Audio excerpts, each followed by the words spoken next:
Hello, people of the A-tippling philosopher community. This is something different tonight for me because I've been so ensconced in global geopolitics and doing lots of videos on my ATP Geopolitics channel that I have neglected to hang out here at A-tippling philosopher. So hopefully some people have come from ATP Geopolitics over to join a live stream on my original channel, which is A-tippling philosopher, where we get a bit more philosophical.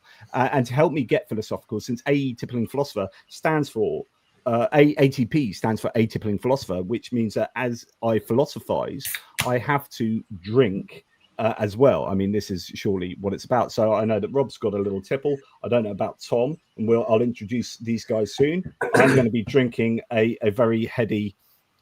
That's not right for a beer, but I'll be drinking a heady beer, and that will loosen the grey matter in my head as we talk about what is a fairly contentious subject. This is going to be more like a fireside chat. I don't think we've got a massive structure to what we're going to be talking about, other than a few key points and definitions to go through. This is a subject that has come to the fore recently because of what's been going on actually broadly everywhere around the world. There's been a rise in the far right, in these ultra-nationalist movements, largely due to immigration, but also due to stirring the pot from other nations that want to make immigration a particularly difficult and divisive notion. And so we've had online interference from Russia, China, North Korea, and Iran, because it's such a contentious issue, and nationalism is all wrapped up within ideas of immigration. So we're going to be talking about all these ideas, but that's my kind of sloppy introduction. Hello to Tom Williamson, who's joining us now. Tom is I'll let him introduce himself, but is someone I've interviewed. I can't remember which channel it was, but we talked vexillology, so he's very interested in flags. And before I was anything of a YouTuber, he interviewed me on his channel, Skeptic Canary, I think it was. Oh, that was many moons ago, but yes. Many moons ago. So we've got Tom Williamson, who is a viewer, subscriber, member and whatnot at ATP Geopolitics. So thank you. And then Rob, who's the original tippling philosopher. He started the A-tippling philosophers group, and he can tell us all about himself as well. So Tom, welcome. Hello. Yes, thanks for having me. My main interest is vexillology, or the study of flags. Vexillology. It's if I ever have a go at stand-up comedy, I know what I'm going to call my tour. It's easy. But yes, you'll notice that I've got a flag as my wallpaper, which is a variant of the Progress Pride flag. And it's interesting talking about nationalism, because Pride flags could not be any less nationalistic if they tried. They transcend borders. There's no one country owns them. And they're very democratic as well. So, there is no government of gays, no parliament of pansexuals, no diet of demisexuals. So the way they work is that someone goes, hey, I've designed a flag. What do you think? To all their mates, whatever community they're in. And if they like it, we'll go, yeah, all right, I'll fly that. And then if enough people fly it, it just sort of gets accepted, really. Because, yeah. Well, we're going to talk. We'll talk about that, because I think that's really interesting in terms of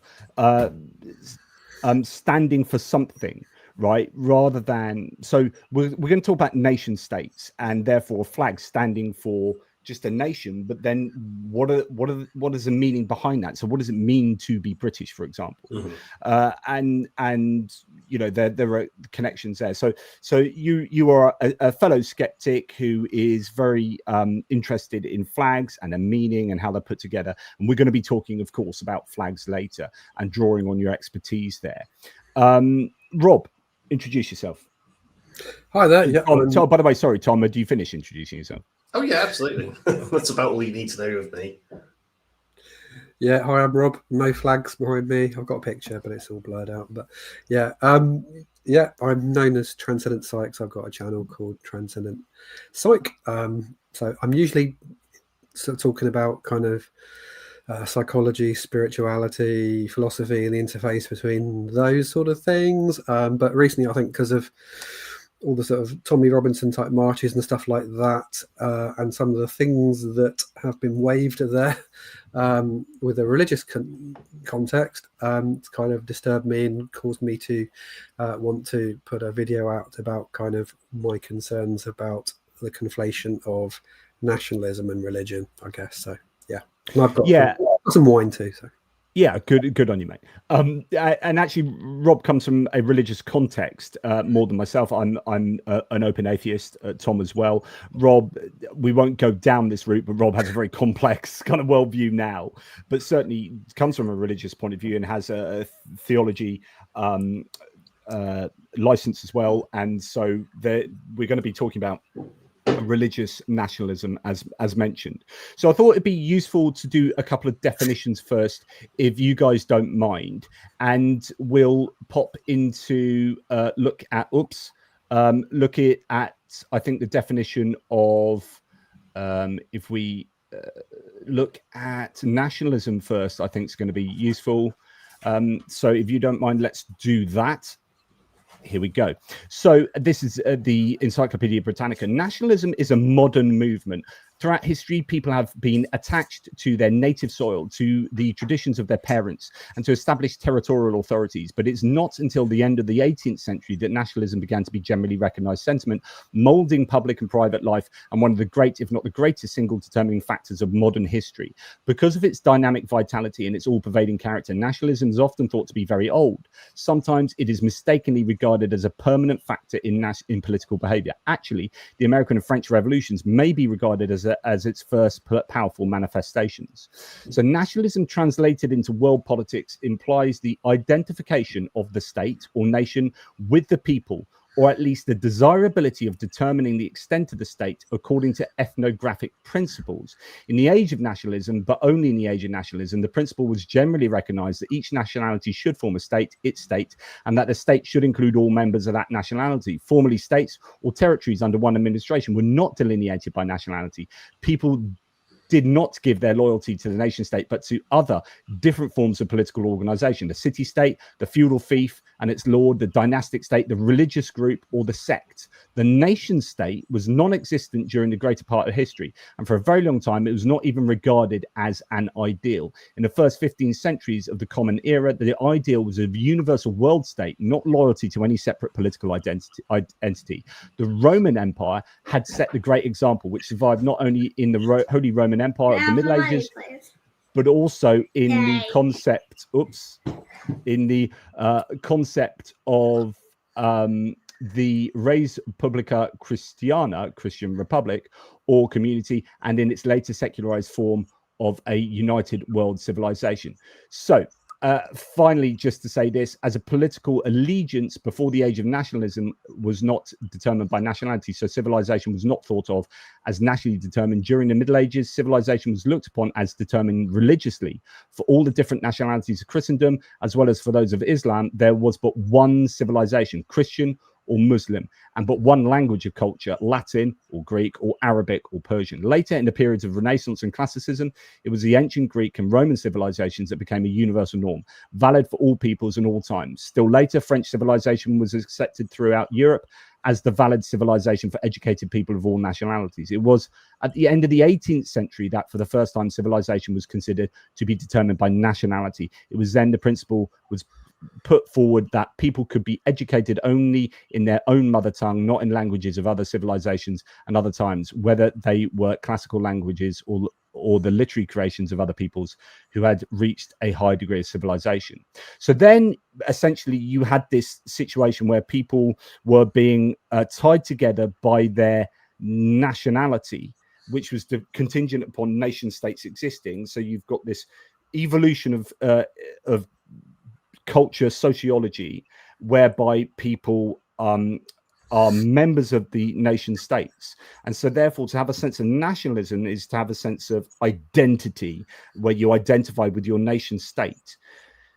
And I guess the question is, how far does that go? What does it mean? Because one could suffer from or be victim to the no true Scotsman fallacy. And for those who don't know, the no true Scotsman fallacy is like, well, Tom says he's Scottish, and I say to Tom, well, do you toss a caber? And he says, yes, I toss a caber. And I say, okay, were you Scottish? And he says, I say, do you wear a kilt? And he says, yes, I wear a kilt. Okay, you're Scottish. You know, I said, do you eat porridge? And he says, yes, I eat porridge. Of course I eat porridge. I'm Scottish. And I say, Tom, do you put sugar in your porridge? He said, no, I don't put sugar. And I go, well, you're not Scottish then, because, you know, and so you can move around the definition of what it means to be Scottish, depending on who's doing the evaluation there. And this is a bit of an informal fallacy, because it means you can just kind of you can have it so that no one's ever truly Scottish, because, you know, they're never adhering to this condition or that condition. And so and the reason I bring that up, and before I put it out to you guys, this is all like the opening stuff. I want to show you this tweet. So this was after the stabbing on a train in the UK, the Huntington stabbing that took place, where 10 people were stabbed by what ended up being, because it was initially thought to be 2 people, it was one person, a black British guy who was born in the UK 32 years ago. So he's at least a second generation British person. And then you had the right going mental over this, initially saying it was uncontrolled immigration. You had Matt Goodwin, who is very much a reform guy who's on TV a lot. He was on BBC Question Time recently. He's a former academic and an author. And someone saying, you know, a friend, he said, a friend texts abroad this morning, what has happened to your country? He said 3 words, mass uncontrolled immigration. That's what happened. To which someone says, both of the suspects, and indeed there was only one now, were born in the UK. Matt was jumping to conclusions as usual. So he then says, so were all the 7/7 bombers. It takes more than a piece of paper to make someone, scare quotes, British, right? So it's the idea that the color of your skin here is an identifier for whether you are British or not. And then finally, Mike Galsworthy responds, please continue, Matt. What does make someone British, if not a piece of paper saying they are British? Were the 7/7 bombers British before they were killed? Were they British when they were children or not? Was Harold Shipman British throughout his life? What does it take? And the final thing I'll say before opening up is the definition of a citizen. And here the Britannica Dictionary says a person who legally belongs to a country and has the rights and protection of that country. Okay, so this chap who did the stabbing was legally a citizen of Britain, of the United Kingdom, and therefore he was, for all intents and purposes, British. So who gets to define whether he's not British then, and what is it that makes someone British? And then we can talk a little bit about British values afterwards. But anyway, those are my opening kind of definitions and me talking a lot. Do you guys want to take over with regard to your initial thoughts about what nationalism is and what it isn't, and what does it mean to be British or any other national identity? Before we go on, I just need to say sorry for that noise. That was my daughter bringing me a beer. So I'm now joining you guys and having something to drink. Cheers. That is a sound of a well-trained child. So I'm up for that. Yep. So Rob, any thoughts on nationalism and national identity, and any of the stimulus that you've heard? Yeah, I mean, I guess it's just thinking of like the term British. I mean, that is pretty artificial in a sense, isn't it? And when you think back, I mean, it's only that the Act of Union was at 1707. Goodness knows, get my history correct. Yep, correct. England and Scotland, or Scotland merged with England. I think actually it was the Scottish king, wasn't it, that officially took over the English throne as well. Was that King James? So this Act of Union, you know, and we talk as well about the 4 nations, don't we? Still, so you know, what is British, and what does it mean to be Britain as a nation? Maybe I'll come back to it a bit later with further thoughts. But to me, I think one of the things I want to sort of think about is kind of how the British, I think, or the English, have sort of poured out and lost their identity in the formation of Britain, and then in the history of empire and so forth as well, so that we're left scrabbling for a sense of kind of who we are to some extent. But Matt Goodwin, yeah, I mean, I mean, exactly kind of what you said a minute ago. And it's like, what constitutes British? I mean, am I as British as Winston Churchill, or am I as British as what's his name, Rees Mogg or something? You know, do I need to wear a bowler hat? Do I need to wear a suit? It's a kind of descriptor maybe we might have ideas about that you could perhaps think about on a continuum. And what are your criteria for what you're going to include in what makes someone British? And I think that you could quite easily make the case, actually, there are probably some people who live in completely other parts of the world, in some senses, are more British than some people that live in this country, who you could argue in some senses are perhaps more American or something like that, because we're so influenced by American culture. But just a thought that went through my head. So my sister, one of my sisters, has moved to New Zealand. She moved there probably 15 years ago, maybe more, I don't know. And, you know, she is a citizen of New Zealand. But I wonder, I probably should have asked her, actually, you know, whether she feels like British still. I mean, I think obviously she would feel British, but there would be an element that she feels Kiwi. She's got a slight Kiwi twang. She's lived there long enough. She's got 2 children and she's married to a Kiwi. Like, so there is, I guess, a sense of being a British New Zealander in the same way that you can, you know, what we have often are qualifiers to our national identity. So you can say a Polish American, right, or African American. Or all these different descriptors that kind of more give you a granular sense of your overall umbrella term of British or American. And then, and I guess that's where you can start talking about ethnicity, maybe to a degree, because we talk in terms of the census in the UK, you know, I am white British, right? And so therefore my Britishness does not entail my being white, me being white, right? In order for like there to be these differentiators of white British and black British and Asian British or mixed race British or whatever, to be British doesn't mean you have to be white. But I think, you know, that's where Matt Goodwin was going with that. And I think that was problematic. And here's another example. So Adam Bienkov from the Byline Times says, Nigel Farage's favoured mayoral candidate for Doncaster said black people cannot be English. Reform councillor Alex Jones claimed being English requires Anglo-Saxon lineage. The messages were deleted after questions were raised by Byline Times. But this is really common, like that actually, you know, your ethnicity or your skin color is somehow one of the characteristics for being British or English. Any thoughts on any of that, Tom? Well, I find it odd that anyone would claim that, because England stems from Angleland. The Angles, a Germanic tribe. So if you're English, you're sort of German. But yeah, like you say, it is pretty artificial. I mean, you were doing the no true Scotsman fallacy with me. I am half English, half Scottish. I can't do a Scottish accent to save my life. But it is strange, because I don't go to Scotland very often. But when I do, I kind of feel at home. I think that's probably because everyone talks like my late grandmother.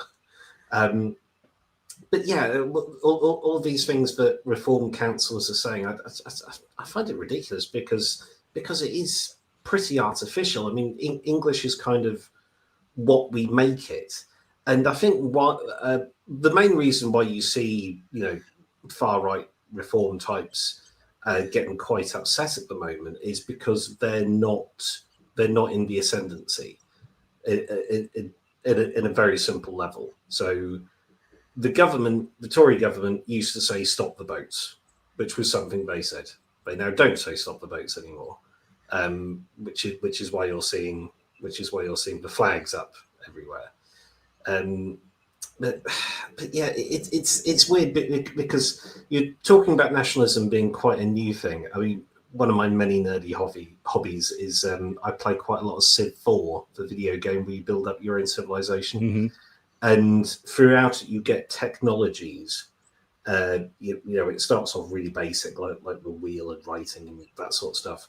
And then it's only in the 20th century does a technology called nationalism appear. So yeah, and also I study history a fair bit, especially sort of just before the First World War, when Europe was dominated by empires. So there were very few nation states. Poland was split between the German Empire on one side and the Russian Empire on the other.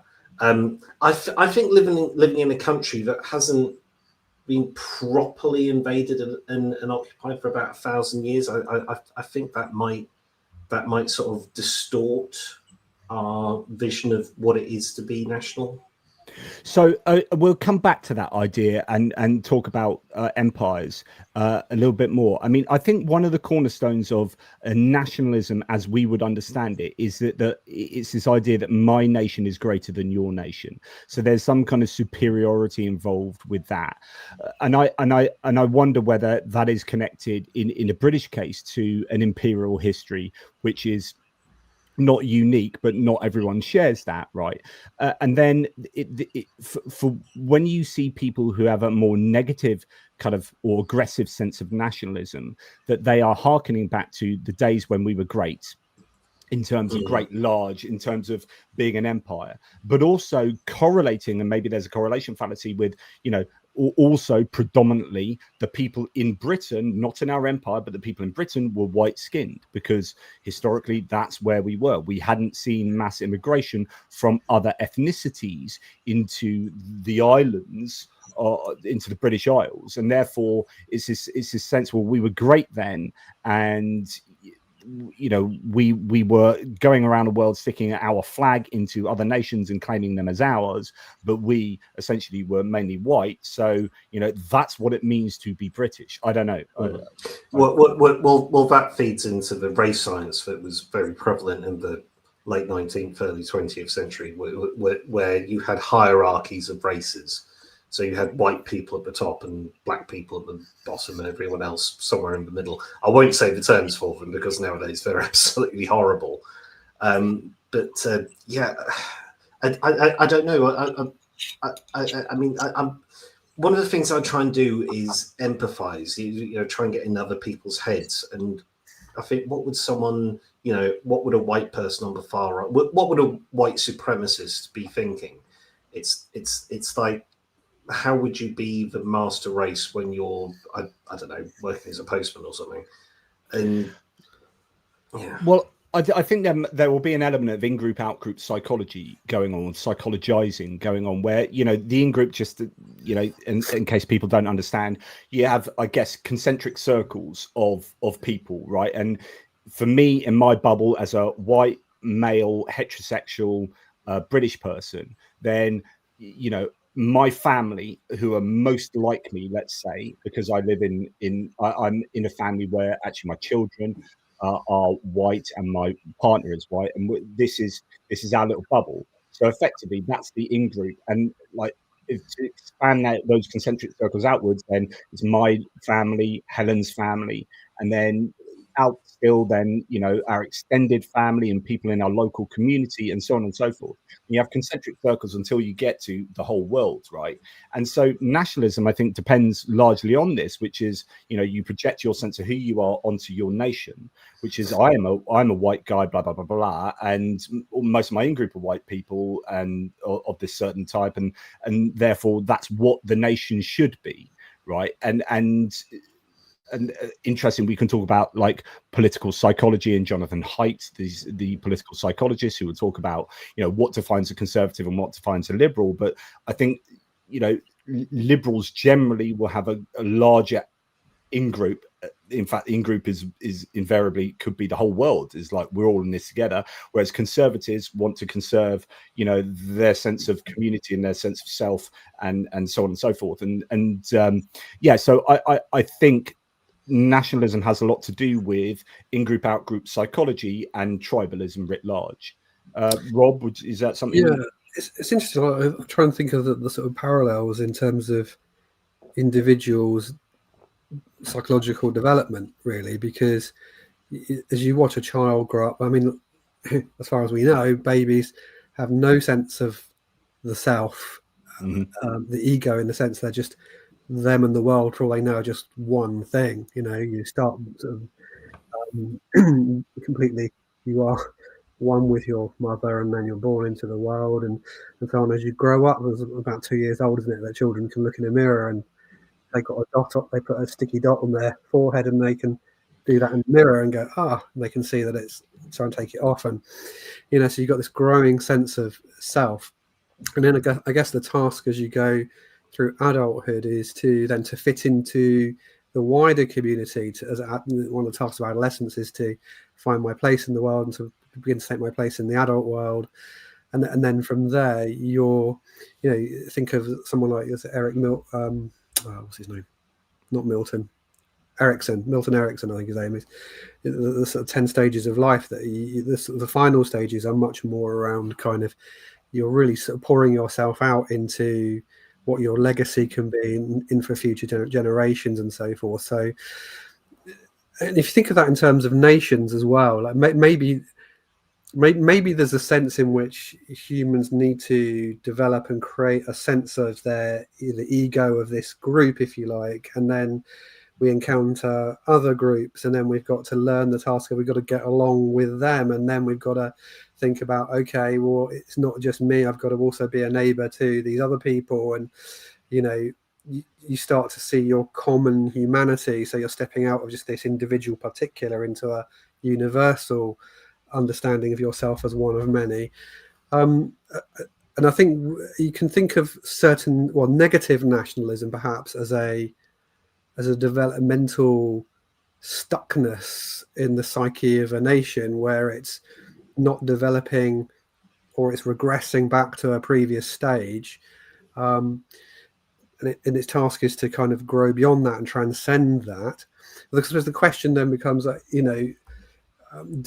healthy individuals, paradoxically, the people that often have a much more altruistic sense towards others, often have a stronger sense of self, interestingly. So it's like, well, perhaps does a nation that is more confident in itself and what it is and what it stands for, is it better able to kind of take the blows of getting along with neighbor, and I know who I am, I know who you are, we can get along, we've got our shared humanity and so forth as well. So I wonder whether an unhealthy nationalism, in a sense, is a kind of an insecurity. And I think there's a lot of that language of insecurity that you see coming out in the far right, a kind of insecurity, egoic insecurity writ large across a nation, which is just not a mature form of nationalism or identity. Well, I think our history has a big say in, obviously, in the sense of who we are. So with Britain, as mentioned, we've got this imperial history where we have gone around the world and we have exploited other nations, and that has helped to make us great in terms of our economic outputs and success and so on and so forth. And you can argue how good an empire we were compared to other empires and so on and so forth.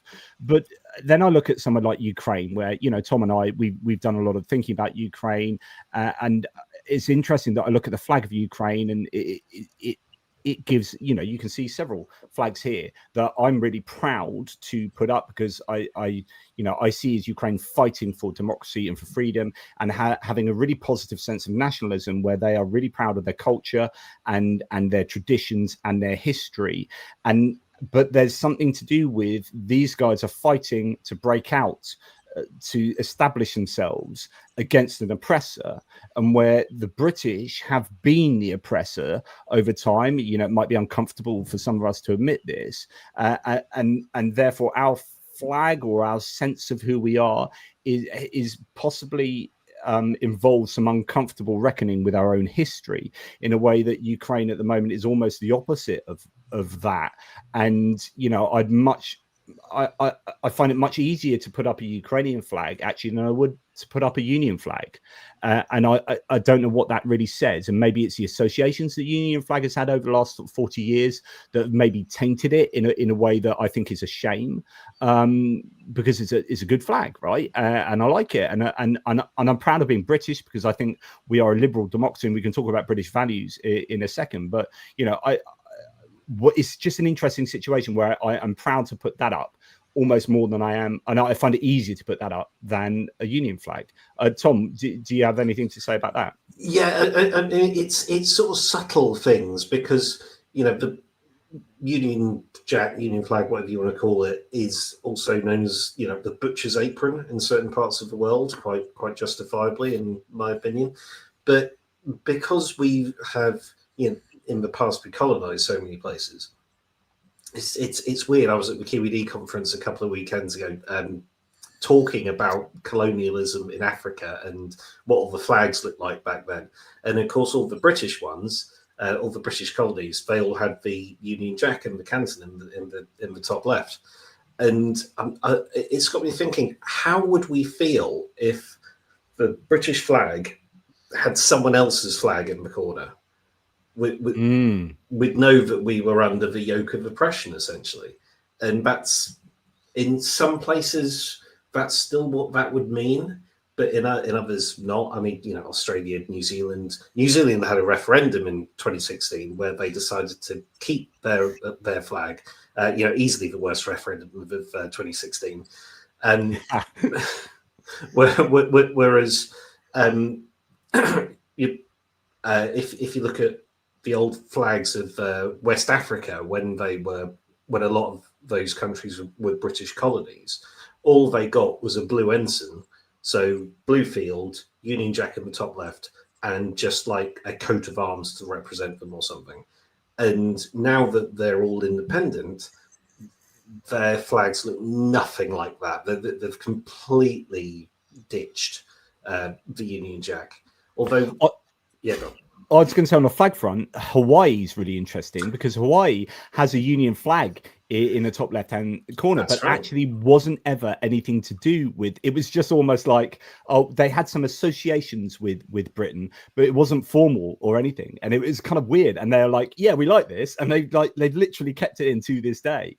And it's like the kind of official flag, because there are several ones for Hawaii, I believe, but it's like one of these ones where it's like, yeah, we weren't actually oppressed so much by the British, or at least not in a formal way, and we just like, yeah, we hang out with them, we did some trade or whatever, and now we've got it in on the flag. So anyway, that's interesting. Yeah, but in terms of nationalism and national flags that are recognised throughout the world, I mean, it's my what do you call it? Subjective opinion, I suppose. The flags of countries that have historically been oppressed, because that's what a lot of people around the world have got in common. They were historically oppressed by the British. So if you think of in particular the Irish flag, that has a lot more positive connotations about it. So yeah, I think that's something that makes people sort of feel more positively about other nationalities. Whether you can say something historically positive, and being an oppressed peoples is something that a lot of countries have got in common. So that's really interesting, actually, and we kind of maybe don't think about that too overtly, but like I would never look at the Chinese flag and say that's a really positive flag, or like, my intuitive reaction to the Chinese flag is negative, and the Soviet flag as well, and that's because you associate it with the history of these nations and the politics of these nations. And so I guess, like, if a foreign person looked at the British flag, it's obvious that their sense of the British flag would be completely dependent upon their sense of the nation from an outsider's point of view, and its history, and whether it's positive or negative. And I guess from inside the nation, when we look at our flag, or when we look at our sense of national identity, we are kind of appraising our own history, but then we're interpreting our history from inside, right? So history written by the victors type thing, where we'll have a distorted view of what Britain is because we've learned that through education. We've learned all the positive stuff, mainly about Britain.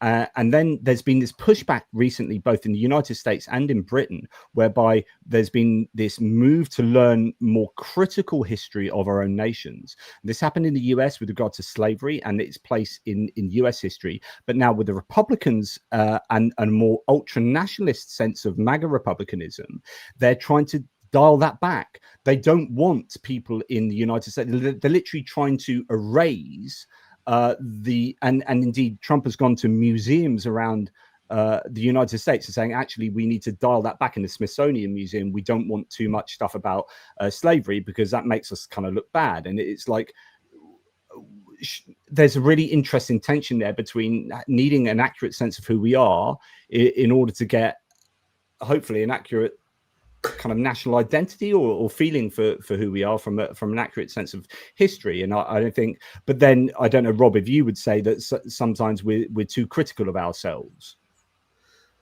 Well, I mean, I was just laughing to myself because it reminded me, was it the Mitchell and Webb sketch where the two SS officers are like, yeah, the skull on their head is, so maybe we are the bad guys, you know. Just what you're saying about the museums there. Yeah.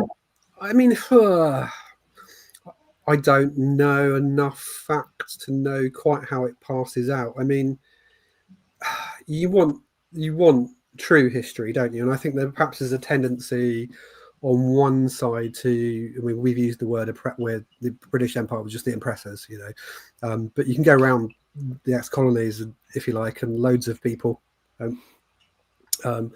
from those colonies will say, actually, there's so much great stuff we still think the British did, and we were really glad, and we look back on that. You can find that in Hong Kong, you can find that in India, the sort of very Anglophile Indians and so forth. So you've got to teach the truth. That's what we're interested in. We're not interested in, you know, political narratives or ideologies that go, you know, good, bad, you know, that's the sort of infantile approach. That's what an infant does, is splitting, you know, it's good and bad. Actually, no, history's grey.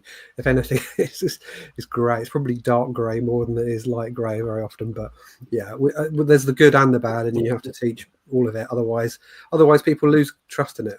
Yeah. Yeah, and I guess, well, if we look at some of the positives and negatives for nationalism, I'm going to run through some of these. So how nationalism can be seen as a positive thing, and this is a new concept that's only at best probably a couple of 100 years old in its modern form. That, you know, it's positive for giving you a sense of culture, sense of tradition, sense of history, a unified sense of this, a sense of therefore independence. So, you know, with India, like getting independence from the British Empire, there's a sense of nationalism there that kind of drives that, and being proud of who you are from a historical, traditional, cultural point of view, from an Indian point of view. And that would be seen, I guess, as positive, right? You know, no one would say, well, that's a negative thing to want your own independence and to be proud of your own, you know, et cetera, et cetera. Good for domestic industries, for national security, for reducing reliance on foreign powers, for being a motivating force, arguably, for progress. You know, again, you can look to India, for example, you know, progressing, becoming independent, now becoming a global power, a superpower almost, and doing that from their own kind of independent, nationalistic point of view. But you can also argue that Modi, as a leader of theirs, quite a nationalistic leader, and that brings with it a whole load of negatives that we'll go into in a second. It allows millions of people to mobilize on a massive scale. You know, that kind of uniting you can get, and you can look at the World War I and World War II, which were wars fought on the basis of nationalism, right? So this was nationalism manifesting itself in like huge tribal conflicts, and I guess if you're going to look positively on that, you could mobilize the British people or the French people or whichever nation you're talking about, you know, by using ideas of nationalism. It can stop people being beholden to a single person. Although, on the other hand, single people can then utilize nationalism and use that to generate more and more power. So that can be seen both ways. So here are the cons of nationalism. So hopefully, that covers most things. The cons are, in its extreme forms, it can foster xenophobia, racism, hostility to foreign groups and immigrants, which is in-group, out-group psychology, as we talked about, tribalism. It can be used as a tool to suppress dissent and to maintain power. So that's kind of the last point for the pros, that can be switched. Aggressive policies under the guise of national unity. It contributed to kind of maybe World War I and World War II, like a sense of nationalism as opposed to sort of globalism. Discourages global cooperation and tackling global issues like, I don't know, climate change, etc. You see that I think nationalism in the United States is driving the United States to a form of isolationism, which I think is dangerous for the world. I think globalism is a good thing and shouldn't be a dirty word. And then we have issues of who gets to define what a person's nation is, or what their national identity is, or what Britishness is, and so on and so forth. So anyway, those are pros and cons. Are you broadly in alignment with what I've said? Yeah, I was just thinking about like loads of thoughts there, but like if we look at the back of your wall there, you've got ATP. So you're proud of your channel. It's got an identity. You kind of, like if we applied this to the individual level, this is why I'm making this parallel really, because I think many people see that nationhood in a sense it's kind of the ego writ large, isn't it? Like supporting. Well, that's what I was saying earlier. It's a projection of yourself really onto a national scale, and therefore if people aren't like you, it's like, why aren't you like me? But it's like I think, like, if we said to you, Jono, well, we don't want you to have a name anymore, we don't want you to have any descriptor, you're just human, we're just going to call you human from now on, Mm-hmm. You would find that probably quite defacing and erasing, so I think that there is a sense in which humans naturally, from the individual level up to then groups, local communities, counties, if you like, or we want a sense of belonging. But the question for me is the way I've always seen nationalism, a sense, is kind of like, like the Russian dolls. It's like nested identities. It's like, okay, can I be English and British and a European and a human, rather than English or European, English or human? It's like it's this kind of dualistic. But the perhaps the trend that people might have sensed, possibly wrongly actually, but around globalism, is perhaps a sense of, what was it that Theresa May's phrase, something like, people from, what was it, people of nowhere was the sort of, actually I think it was quite as an anti-Semitic slight. I think it's got origin as a sort of a Jewish put down, unfortunately, but I think the point she was trying to make, or the point they were trying to make, was that maybe sort of global agendas perhaps have stressed that actually those nested identities aren't important. So maybe there's a negative kind of globalism which kind of just erases Jono into human, or just humanity. We lose the particulars and the beauty of the particulars in this universalizing tendency. What we've got to do is to try and hold the universal and the particulars at the same time. I think definitely, a sense of national identity will be a projection of ourselves, as I said earlier. But I guess there might be an interesting conversation around, say, American identity and British identity as just an example. So here, Christopher says, MAGA, Trump and Vance are deliberately trying to destroy the American creed of liberty, equality and justice for all. And I think it's interesting that there's a creed there of Americanness, right? That is liberty, equality and justice for all, which is kind of where the Constitution and the Bill of Rights and the Founding Fathers really, I think, almost define the Americanness of the US, because the US is a nation of immigrants, and because it's a newer country, and Britain even, so Britain, as you say, from 1707, the United Kingdom, where united the nations together with the Act of Union, right? But before that, you can still track our history, and you can go back thousands of years, and that all becomes part of our experience of what and our knowledge of what Britain is and how we feel as British people. So it's like massively wrapped up in our history. And because that has predominantly been, say, white throughout our history, and we're going back to this idea that our sense of Britishness might, or at least, and I'm saying this from a white person though, right? So of course, someone who's a black or Asian immigrant or whatever into the UK will have a completely different, and I'm not saying this in my opinion, but I have a different experience of Britishness to what I do. But what I'm trying to say is, like, you then look at the United States, which is a country of immigrants, right, throughout its history, and it's relatively recent. And before that, you had Native American Indians who don't appear to play much of a role in politically or in many Americans' eyes of what it is to be American, right?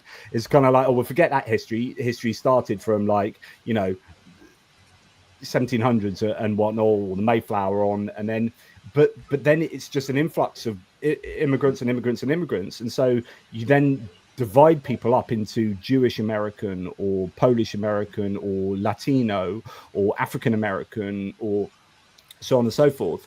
And your sense of Americanness isn't rooted in the kind of history and the culture that we might think it is, or some people might think it is in the UK, but it's more about those abstract things that Christopher was talking about here, which is, liberty, equality, justice for all, the idea of the Statue of Liberty, the idea of the Constitution, and I wonder whether, like, I think there must be a real big difference between an American sense of nationalism and say, for example, British or French or European sense of nationalism, or any other country that is steeped in the history. I don't know. I'm just playing around with ideas here, spitballing. Well, when you talk about cultural experiences that, particularly differences between British and American, there's always one thing I think of, which is guns. And it's like, in this country, we just don't do guns. Whereas in America, because they've played such a pivotal role in American society for so long. So obviously they had guns during the American Revolution. They had lots of guns during frontier times, Wild West, where there weren't really police forces. So you had to have a gun to defend yourself and go hunting or whatever. And we in the UK just haven't had that experience, because the only people who shoot regularly are people who go out, game hunting on the Glorious 12th or whatever. So there's certainly geographic reasons for differences between cultures. Yeah, absolutely. And you might, the Second Amendment is, half of America would think the Second Amendment is, part of their American culture. Their sense of national identity is going down the gun range, the shooting range, and firing off, and having the right to do that because it's written into the Constitution as the Second Amendment, and that is, therefore that is what all Americans should kind of feel is their right, and that goes back to these very different histories, a very kind of nascent history, comparatively speaking, compared to, say, Britain or any other such country, and that will have a really big effect, I think, on your sense of national identity. It would be interesting to have an American on here to speak to them about, say, well, what do you think it means to be American? What would you? And this is where we can maybe talk about the difference between patriotism and nationalism. So patriotism. Sorry, Rob. Further thought before we lose that. But we're using the word history, and I was just thinking of the link between that and story. And you think of, like America effectively as a revolutionary country out of the time of the French Revolution, those kind of things. And famously, the French Revolution tried to reset history. So we go back to the year zero. We decimalize everything. So we have 10 days in the week and 10 months in the year, and it doesn't fit with the natural cycles of things. And we're suddenly trying to sort of erase the past in a way. So I wonder if America's a particularly unique case of problems with identity because it lacks, in a sense, some of its roots. But if you think of a story, a story's got like a beginning, where you sort of are in the story to some extent, but you've also, it's like the question of how you write a story. So do we, we talk about America and its sense of, when it talks about manifest destiny, and maybe you could think about that with the British Empire as well, and perhaps the French Revolution as well. When a culture feels that it's got to progress and aim towards something, that it's got a goal in history, whereas perhaps it's healthier to kind of draw on the past. I like it was Edmund Burke when he talks about his definition of, no, it's not Burke, it's Sir Robert Peel, I think, that talks about his definition of conservatism with a small c, which is, it's a Heraclitean sense of politics, this idea that you never step into the same river twice, but you're always stepping in a river. It's going to be made of water. So what I'm saying is about, you've got to get this balance between continuity and change. Like, you have a too fixed idea of history, like too staunchly conservative, like this is what we are, we can't tell the story going forward and let it unfold and change, so we can't include into the idea of Britishness new ethnicities and so forth in the next chapter. But we've got to find ways of also not doing the revolutionary thing of going, well, there's no history in the past, we're nobody, we're just the same, we're just human. We need to somehow join the story up as a next chapter. So yeah, but that's brilliant, Rob, and because I was just going to talk about this as well. So you've perfectly segued onto what I was going to say, which was based on what Broadcast Cat here said. Black people have been present in London for over 2 millennia. So, but there's this idea of a bell curve, right? Which is, yeah, you're going to have people who are different from the norm over here, and people who are different from the norm over here. But essentially, you've got this bell curve in say, and we're sorry that we're using Britain always as the example because that's our shared experience as the 3 people on this panel. Sorry, we probably should have had a more diverse panel.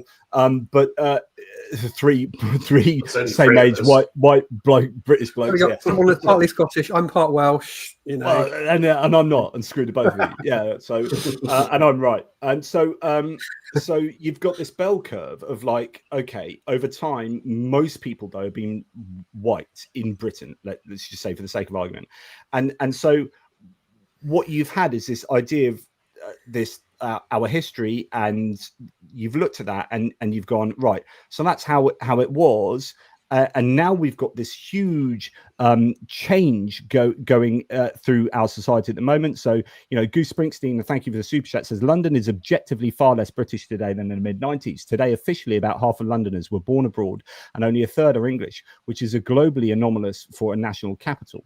So what you've had is basically quite quick change in the United Kingdom, and this is really what's underwriting, I think, issues that people are having and wanting to re-establish a sense of national identity because of change. I think, Rob, you're absolutely right to highlight this because, as you know, in psychology, we are not very good at dealing with change. Right? We're just not. And when change happens really quickly, people are worried about becoming, rather than I remember in teaching, we were told about, allowing all subjects to remain. I think there's a really good analogy here.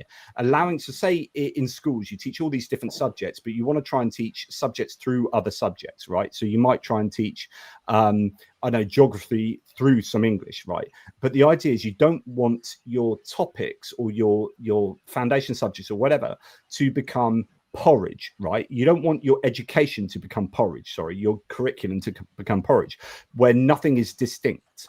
And what you want is your education to be your curriculum to be a muesli. I remember there was this educator that was telling us about this, which is like, you want to be able to pick out distinctness in your curriculum rather than just make it all porridge. And actually you can draw something from that in terms of national identity or cultural identity, whereby that as you get this huge influx of change, people want to hang on to what they think it is, or what it means to them to be British, and then they look at what it means to be culturally British and look at history, say maybe Morris dancing, or this or that, or this kind of sport, or that kind of way of going to church on a Sunday and singing it, or whatever it is, right? And with an influx of different cultures coming into Britain, and this is the same all around the world, as we are moving, there's much more migration around the world. You are starting to see this movement towards a much more global homogenization, would be the criticism for people who want to hold on to a sense of individual nationalism or national identity. And so I guess the challenge is, do we want the world to become a porridge, or do we want the world to retain being a muesli? And it's same in an individual country. Do you want to accept all sorts of foreign influences and cultures in a way that changes, a new chapter in your history, but you're going to start homogenizing, or how can you keep your individual senses of national identity within an overarching national community? Do you see what I'm saying? I mean, there's got to be a sense of we, hasn't there? I guess does there? I mean, so I suppose at a local level, like a society has to cohere. So it has to function together at some level. I mean, some people might be, I don't know, more like, actually, does it? As long as we all pay our taxes and as a basic state, and we'll kind of all cohere at the local level, it doesn't really matter. But yeah, I mean, ideally, you've got a kind of nation that coheres, but it also allows for variation. It doesn't have to become, not uniform, but where things become too straitjacketed into one way. But yeah, you're also orthodox, you don't want diversity to be, if you like, a kind of ghettoizing of cultures within culture. So it's that whole debate, isn't it, around what kind of multiculturalism, if you're going to do multiculturalism, you should have, and kind of how does this all relate together, etc.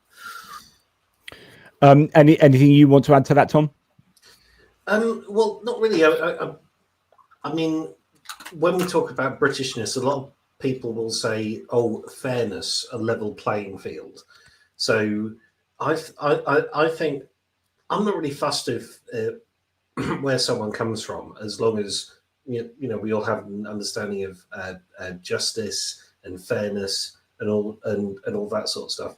It's a bit like why, and I know this is a pet subject of yours, Joe, but when we talk about religion and what religious affiliation you have, I don't really care as long as you're secular. I find secularism is way more important. Yes, and sorry, you just broke up then. That's why I was interrupting. So carry on. Yeah, all I was saying, that as long as we're all on a level playing field and we understand what the playing field is, then that's the important thing for me. I find that really interesting. So when I was first sort of doing my atheistic philosophy, it was all about the truth, right? And you guys are wrong. And I'd argue to toss, like Rob and I used to argue to toss in the pub very often over whether or not God existed and whether or not blah, blah, blah, blah. And we would just be going to town the whole time. And it was argue. And actually, I love that. I absolutely love that. And I still love that. But I've mellowed to a degree now where a bit like you, Tom, I'm like, I don't really care about your religious beliefs, as long as what I care about is morality. Like, that is really what drives me in life. So if your religious beliefs align morally with mine, then I couldn't give a shit if you believe in X, Y, or Z, right? I think you're wrong, and we can argue over that over a good pint, and I'd still get the enjoyment over arguing about the fact that you're wrong. but if you have the same moral framework as me, then that's fine. And I think that's where you have problems with immigration from, say, fundamentalist Islamic or indeed Christian points of view, where you've got like hang on, you guys are operating on a different moral framework here. And this is why you get people picking on Sharia law and stuff like that, because actually it's the morality that really drives us as people. And I think that probably underwrites issues that people have with influx of immigrants more than like actually the color of your skin or actually, you know, so on and so forth. Does that sound fair?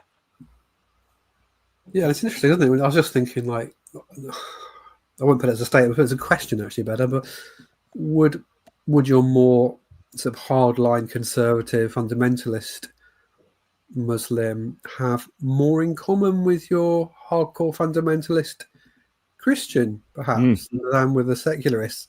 Yes. So, you know, in terms of moral codes, yeah, than say someone that's so really interestingly, 100%, Rob. So what's happened over time with regard to migration is very interesting. So like when migrants come to a country, they usually end up affiliating themselves with the liberal parties because they're more accepting of difference, right?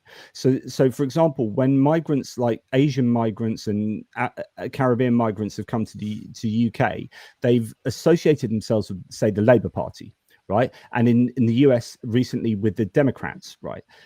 But from a cultural point of view, if they come from a staunchly religious background, so Latinos with a strong Catholic background or Muslims with a strong Islamic fundamentalist background, actually are more aligned to a MAGA American social conservative point of view.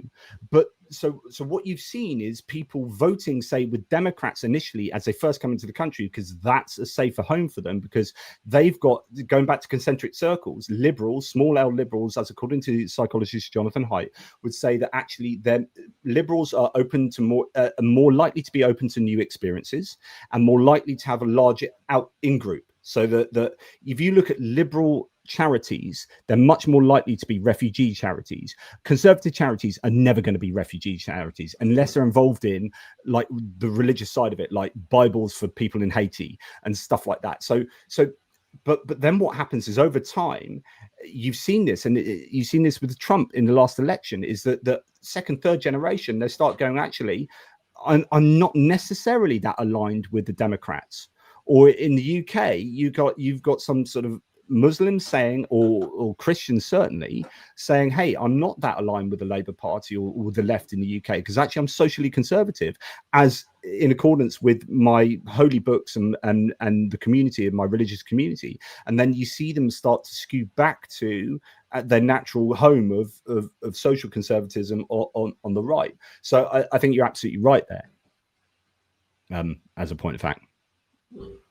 I don't know where we were going with that, but actually, so Tom, did you want to say something? Well, just to change the conversation slightly, you had a comment flash up at the bottom, which was someone saying that they've never belonged anywhere or something like that, and I've always been fascinated by that because, as you know, not religious, didn't really have like an in-group growing up.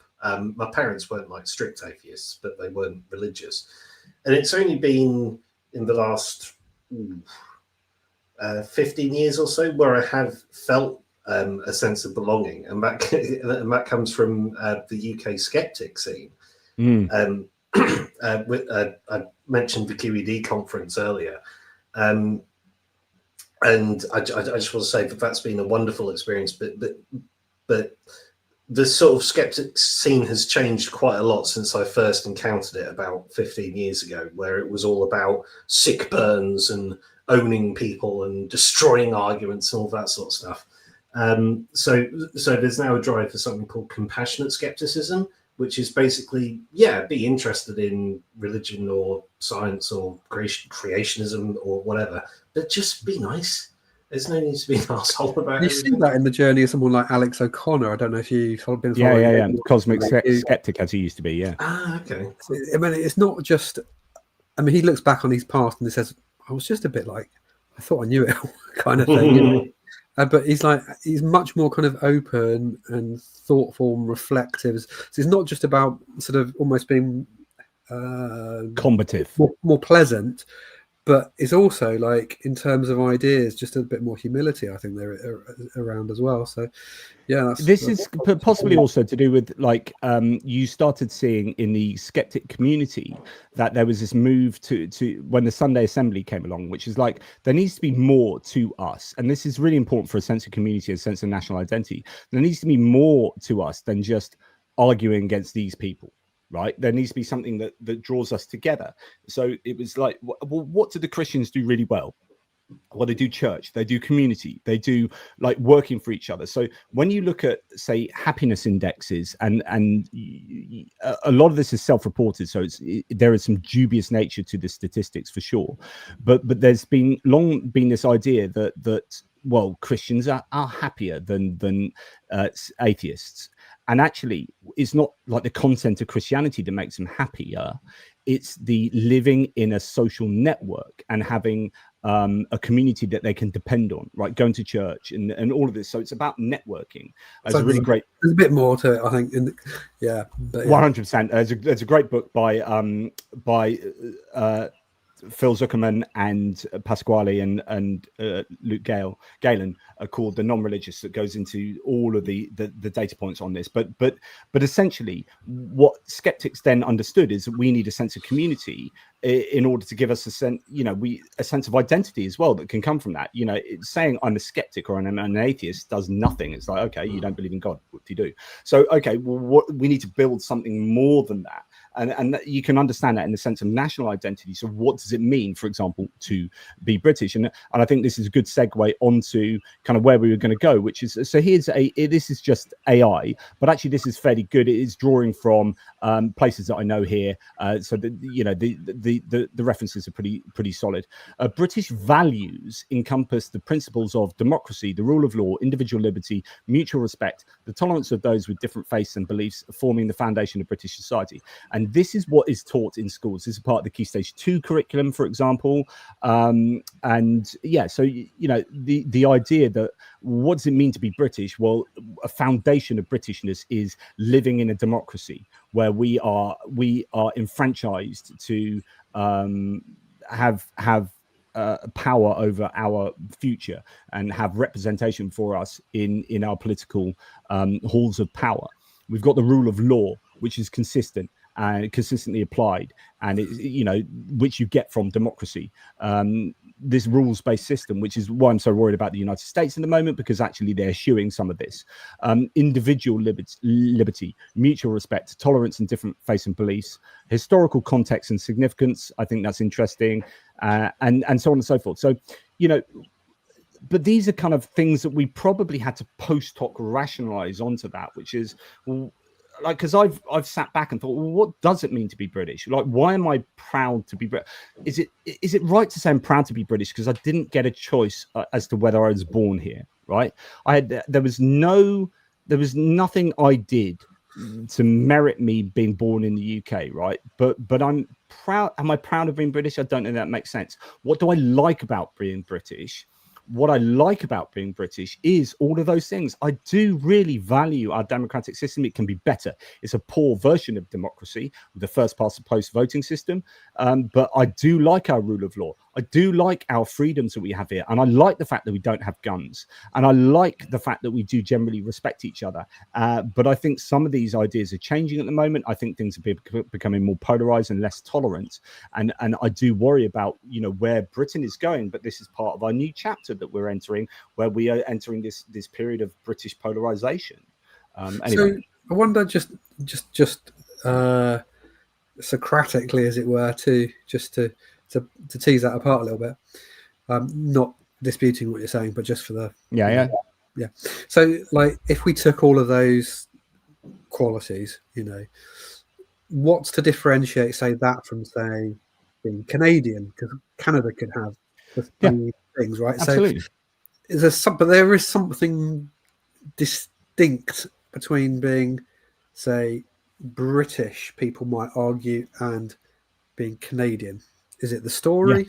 is it the sense of story rather, because what we've got there in the sense is abstracted values, which we often do. It's almost like we could go, and that's what I'm talking about with the United States, with the kind of liberty and blah blah blah blah. Yeah, those are purely abstract. But I wonder if that falls into that kind of ground zero, year zero, sorry, I should say, the revolutionary aspect, almost like we take these principles and we stick the ingredients in, we make this from here, and we ignore the native Indians that were here already, etc., etc. We just, here we go. We start our utopia or whatever, like Britain Inc., or what was it called under the Blair era?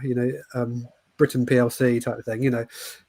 There's something more to it than that. There is something of probably an unnameable feltness that runs through history. There's something intangible that runs through history that people are tapping into. Maybe it's that story. Yeah, and of course that's very subjective though as well. Like to say what does it mean to be British is like, so Stephen Webb here says, look, you're arguing from positions of privilege. Absolutely 100% agreement there. You failed to address the generations who feel disenfranchised from this society. Things are very dangerous. Absolutely 100% agree with this, which is like my sense of Britishness is completely subjective and dependent upon how I've lived my life, the huge privilege that I've had in terms of my upbringing. We lived around the world, and that's interesting. So my parents were in the Navy. I was living in Hong Kong, in Gibraltar, so that you're seeing Britain from the outside. You're seeing it from an imperialistic point. We own these territories. We there's a military sense of, a military upbringing that I had, going to private school, a boarding school. That's going to give me a real sense of who I am and, what my country is. That's totally different from someone living in inner city Birmingham, right? And inner city Glasgow, right? And so, there are people who have an experience of Britain who have a very bad experience of Britain from being within Britain, and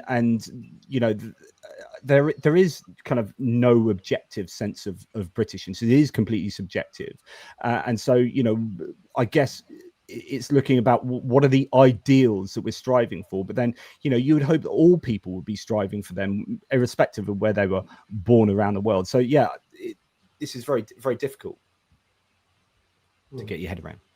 Also, one thing in terms of history is that we've never really had a proper revolution.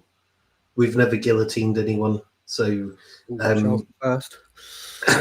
Oh yes, of course. Well, yes, we've killed our leaders, but but then we had the interregnum, and we realised actually that wasn't much fun being Puritans for 20 odd years, so we abandoned that. But it's very interesting that that commenter saying something about arguing from a position of privilege. I do. Like yourself, Jono, I'm fairly well off. I'm well educated. I've got a decent job. I've got a house and whatever else. And I know a lot of people don't have that. But what I always ask is, okay, well, why don't you have that?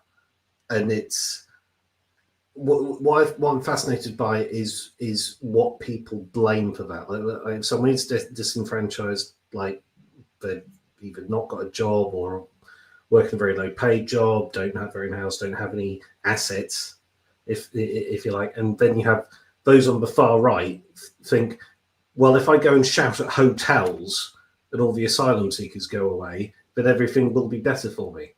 And I just think, well, no, why do you think that? Do you know what I mean? Yeah, so this really reminds me of the famous Murdoch cookie meme that I've showed before. So, so the idea is that you got Rupert Murdoch as this billionaire that says to the white British worker, hey, this guy's trying to steal, that foreigner wants to steal your cookie. So he's scapegoating your immigrant here, that then your working class Brit then says, okay, right, it's this guy's fault. Whereas this is this guy's fault for amassing the cookies in typical oligarchic ways. So there is an element of that, I think, as to what you were talking about possibly there. Yes. So let's go through a couple of the comments here. This is Goose Springsteen, who says, would you all concede that homogeneity has advantages? Per Robert Putnam, diversity is correlated with lower trust. a commonality is a superpower that helps us predict the behaviors of others. Now, I know Goose Springsteen; he's on the right side of the spectrum. What I'd say is that's interesting. So, if you're saying that homogeneity has its advantages, i.e., we should all, remain, I guess, in this way. But of course, that's also an argument that, well, should all the world be homogenous, or are you just saying that we should all be little isolated pockets of cultural individualism that never, there's no free movement of people? But then, like, if liberty is one of your ideals, then one of the most sort of fundamental liberties should be the freedom of movement, to move from here to there. Like, why can't I go and move from, like, animals do that? Okay, they're territorial, but you get into fight. I guess we could have all sorts of different arguments about this, but yes, there will be trust advantages to homogeneity that are born out of evolutionary biology, whereby, I mean, this is why in-group out-group psychology is so prevalent, is precisely because of our biological evolution. But that doesn't mean that it should be right. I mean, that's the kind of genetic fallacy. We know where it came from, we know how we got here, but it doesn't mean that it's right that we do that. And so maybe we need to overcome that in order to trust other people by becoming more like homogenous as a larger idea. I don't know. I'm just spitballing. I was wondering about, like, for example, there's almost like an assumption that homogeneity is commonality in that, and like, actually you can have commonality with diversity, surely. I mean, like, someone had made the point earlier on about New York, what was it, London, and they were saying, London's like whatever percentage not British anymore or what have you. But, like, I don't know where that commentator was from the US. Where, like, look at New York. It was Goose Springsteen. He's both. He's a British guy. Look at someone like New York. Look at the United States itself. If you only had homogeneity there, would the United States have become the power that it is today? It's a really good point. You've got, it would just be 15 colonies probably under the George or whatever. Yeah. It's the powerhouse that it is now, precisely because of the diverse migration that it's had. Yeah. I mean, perhaps the point, to be fair to him, that we could make is, but you still need a coherence. You still need, if you just have the extremity of diversity, then you have a society that disintegrates. You get disintegration. But if you've got so you have to have the two together. We see ourselves, that nested national identity. Like, I'm British, but I can be, African British. I can be French British. I can be Polish British, etc. There's got to be some level of commonality to the stick of rock, even if we've got lots of colours going through the stick of rock, if you like. They've got a constitution. Well, yeah. So there's a couple of comments here that I think are really interesting. So first of all, Christopher said one thing that helped Americans deal with the diversity of the nation imperfectly was identification with the American ideal. This is idea that actually, I guess, if you make the pledge of allegiance as commonly as that, you can kind of force a sense of almost a false sense, but it isn't. I don't know if false is the right word, but you can kind of force a sense of national identity. Forge. Almost. Yeah, or forge. Yeah. Maybe that. Okay, interesting. Jason Geringer here says, I think countries like Canada, Australia, New Zealand, and the US may have an advantage because we weren't homogenous from the start. Well, it depends whether you think the Native American Indians were. But yeah, I think that's really interesting. Whereas, like, Britain struggles because we come from a place of kind of at least ethnic homogeneity, or at least like white European homogeneity, and then we're struggling with the ideas of change, right? Or not we, I mean, many people in the UK. I mean, there's this real set of tensions going on in the UK at the moment that I think are largely overblown, but they also do exist for many people, right? And that is as a result of us not being homogenous from the start. Whereas, like, the US, there are, I think, white Americans who are wanting the US to the Stephen Millers of the world who want to kind of denaturalize people and send people back across the border and blah blah blah. But I think, like, generally speaking, like, Americans are going to find it hard to adopt positions of, say, some British people in terms of national identity, because they've come from a place that's far more diverse. I think that's an interesting idea. Any thoughts on that? That the US finds it. Well, there is that difference. They were a melting pot to begin with. Yeah. And like, going back to the idea of muesli versus porridge, Michael Viewchart here says in Canada he often talks about a mosaic, like that's that muesli idea, that there's a mosaic sense of national identity that is, is made up of all these different pictures that individually exist to make this mosaic, which I think is quite a nice analogy there. He says, JP, I'll be driving for most of this, but some thoughts on Canadian nationalism, two distinct forms, the convoy versus elbows up. So the convoy is going back to around the COVID time. There was that convoy, that nationalist convoy that existed in, like, literally a convoy of trucks and truckers that was kind of harkening back to kind of an old school nationalism, versus the elbows up anti-immigration. But anyway, anti-immigration has increased this, from the refusal to accept the mosaic. So, like, the idea that there is this, or there should be a set of, or there can be a set of individual identities within a whole overarching identity. But then I wonder how you can foster, what is a commonality between all that? And is there, like, in a Canadian context, is there a Canadian identity that takes into account all of these mosaics? Or do you have to abstract these ideas that we were talking about, say, with the British values? Do you just, like, almost forcibly abstract things that are ideals for you, that you look for as commonalities in all of those different individual pictures? Or is there genuinely a Canadianness? I don't know.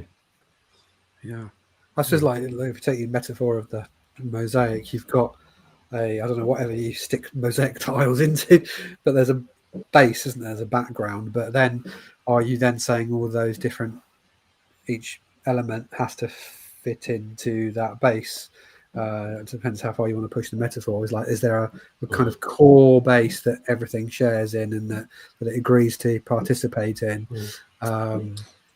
Well, I can't speak much about Canadians, but one of the things that you'll see if you just sort of hang around on places like Reddit is when people become naturalized American citizens, they all have the same experience. They all go to a ceremony and they hold up their their piece of paper, their citizenship or whatever it is, and they're holding a little flag, and it's that's what all of them do if you go through that naturalization process.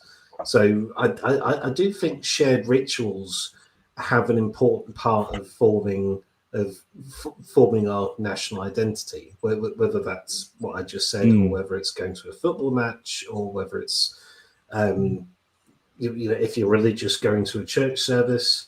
It's all about shared experiences that I think help build up a sort of collective self, if you like. That's really interesting. Yeah, definitely. Jason Geringer says the whole conflict about being homogenous is why we have a resurgence of Christian nationalism. So the idea that people are feeling that they're losing their sense of self in this porridge then means that they clutch onto something. So I think it's really interesting, and this is, I guess, where we segue into what Rob can talk about with regard to religious nationalism. But I think it was interesting that in the Unite the Kingdom marches that we saw, that I know some people said, all racists were on that march, but not all people on that march were racist, which is true. But there was an awful lot of far right activity going on. The speakers were far right, and also the speakers were Christian nationalists. And I think it's really interesting that many people in the UK, and the same in America to some degree, see Islam and Muslims as kind of the enemy and not British, and this is anathema to us. And therefore, in order to push back against that, they're kind of scrabbling around saying, well, if I don't identify with this thing that is an outgroup identity that's invading my country, then what is my country? Well, it has to be the opposite of that. So if that's like Islamic fundamentalism, as I see it, any Muslim is therefore an Islamic fundamentalist, then I need to have the antithesis of that as my identity, which is therefore Christian nationalism. And then we get back to a kind of crusade feeling.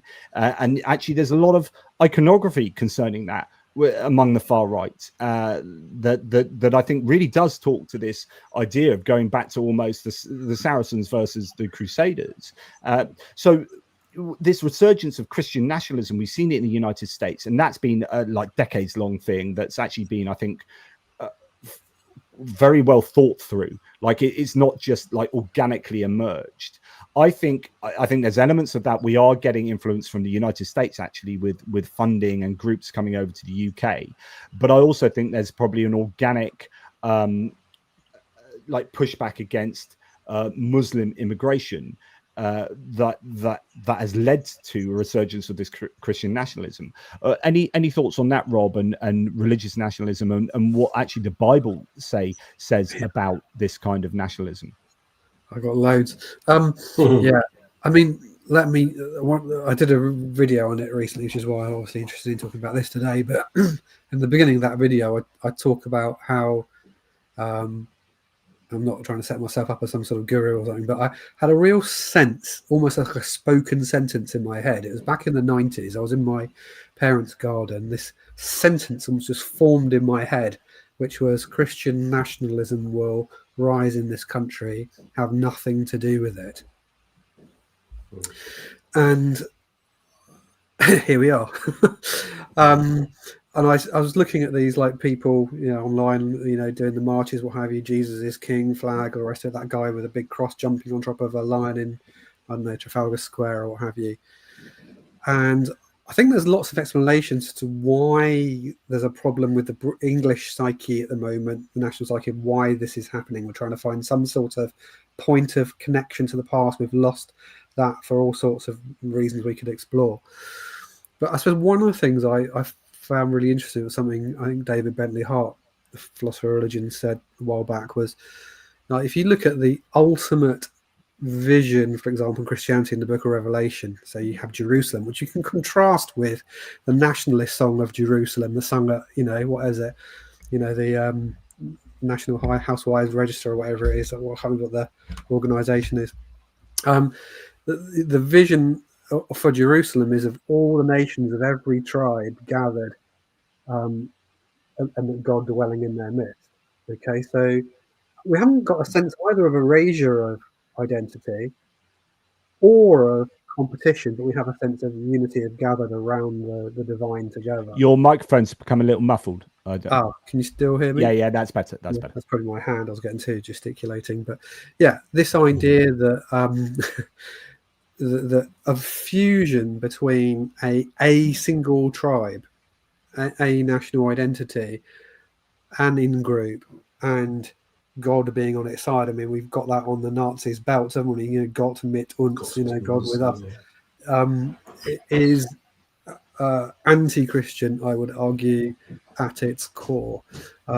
So, I mean, yeah, I'll stop there because I'll probably witter on for ages. But yeah, but that goes back to where we were talking about the ideas of nationalism being very recent, and prior to the nation states, you might have had city states or maybe sort of forms of empires, but even that was going back to the Roman Empire.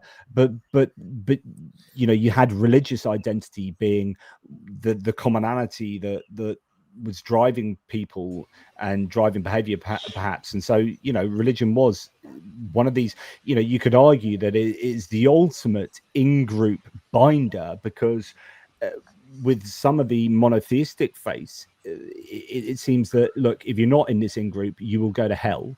and if you are in this in group and do what we say and follow all these rituals, you go to heaven. And conceptually, there's no worse thing in the human mind than hell, and conceptually there's no better thing in the human mind than heaven. And so there is nothing that possibly is the strongest glue that pulls people in and keeps them there in these communities than religion. And so it is a powerful tool. And not saying that it's developed to be a tool, but it can either be a tool, but it can also just organically be this thing that binds people. Yeah, I mean, but it's interesting when we looked at that spat between Rory Stewart and J.D. Vance. J.D. Vance arguing actually a misrepresentation of what Augustine said in what he called the Ordo Amoris, that you should, start the proper ordering of priorities of love, that you should start with your neighbor and you and your own, and then work outwards, which is not, I don't think what Augustine was saying. It makes the opposite point in place, is actually you shouldn't favor, if your son's drowning and someone else's son's drowning, there's nothing that means ethically you should favor your son over everyone else, apart from just the arbitrary connection to self, which is not love for neighbor, if you like. But anyway, but Rory Stewart made the point, actually, look, if you look at the story of the Good Samaritan, one of the most famous stories in the Gospels, or you have this complete breakdown of who the good guy is. Here we've got the Samaritan, who was the ultimate bad guy for the Jews of the time, becomes the hero in the story. How's the story go? The guy comes up to him and says, well, who is my neighbor then? And Jesus tells the story of the Good Samaritan. In our context, it would be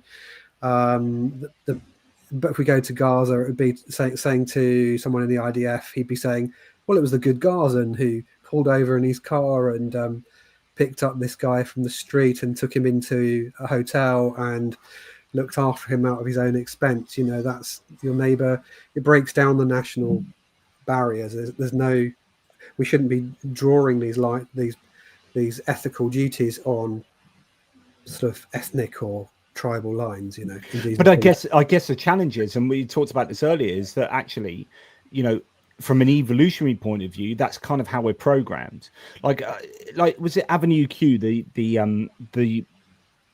comedy musical? I've never seen it, but there's a song in it that says everyone's a little bit racist, right? And it's a famous song, which is essentially saying, look, everyone just intuitively there's in-group, out-group psychology that operates on us all the time. And I always argue that in order to become a good person, you have to overcome your biological impulses. Sometimes you have to rationalize over that. You have to use moral philosophy to say, because it's very easy to fall into in-group tribalism. Because it's really interestingly, empathy, because often we talk about empathy and oxytocin and the bonding chemical, and that being we just see that as just a good, but it's actually higher levels of oxytocin and that kind of empathy it generates actually is better at generating in-group bonding and creating a sense of out-group. So we need to transcend those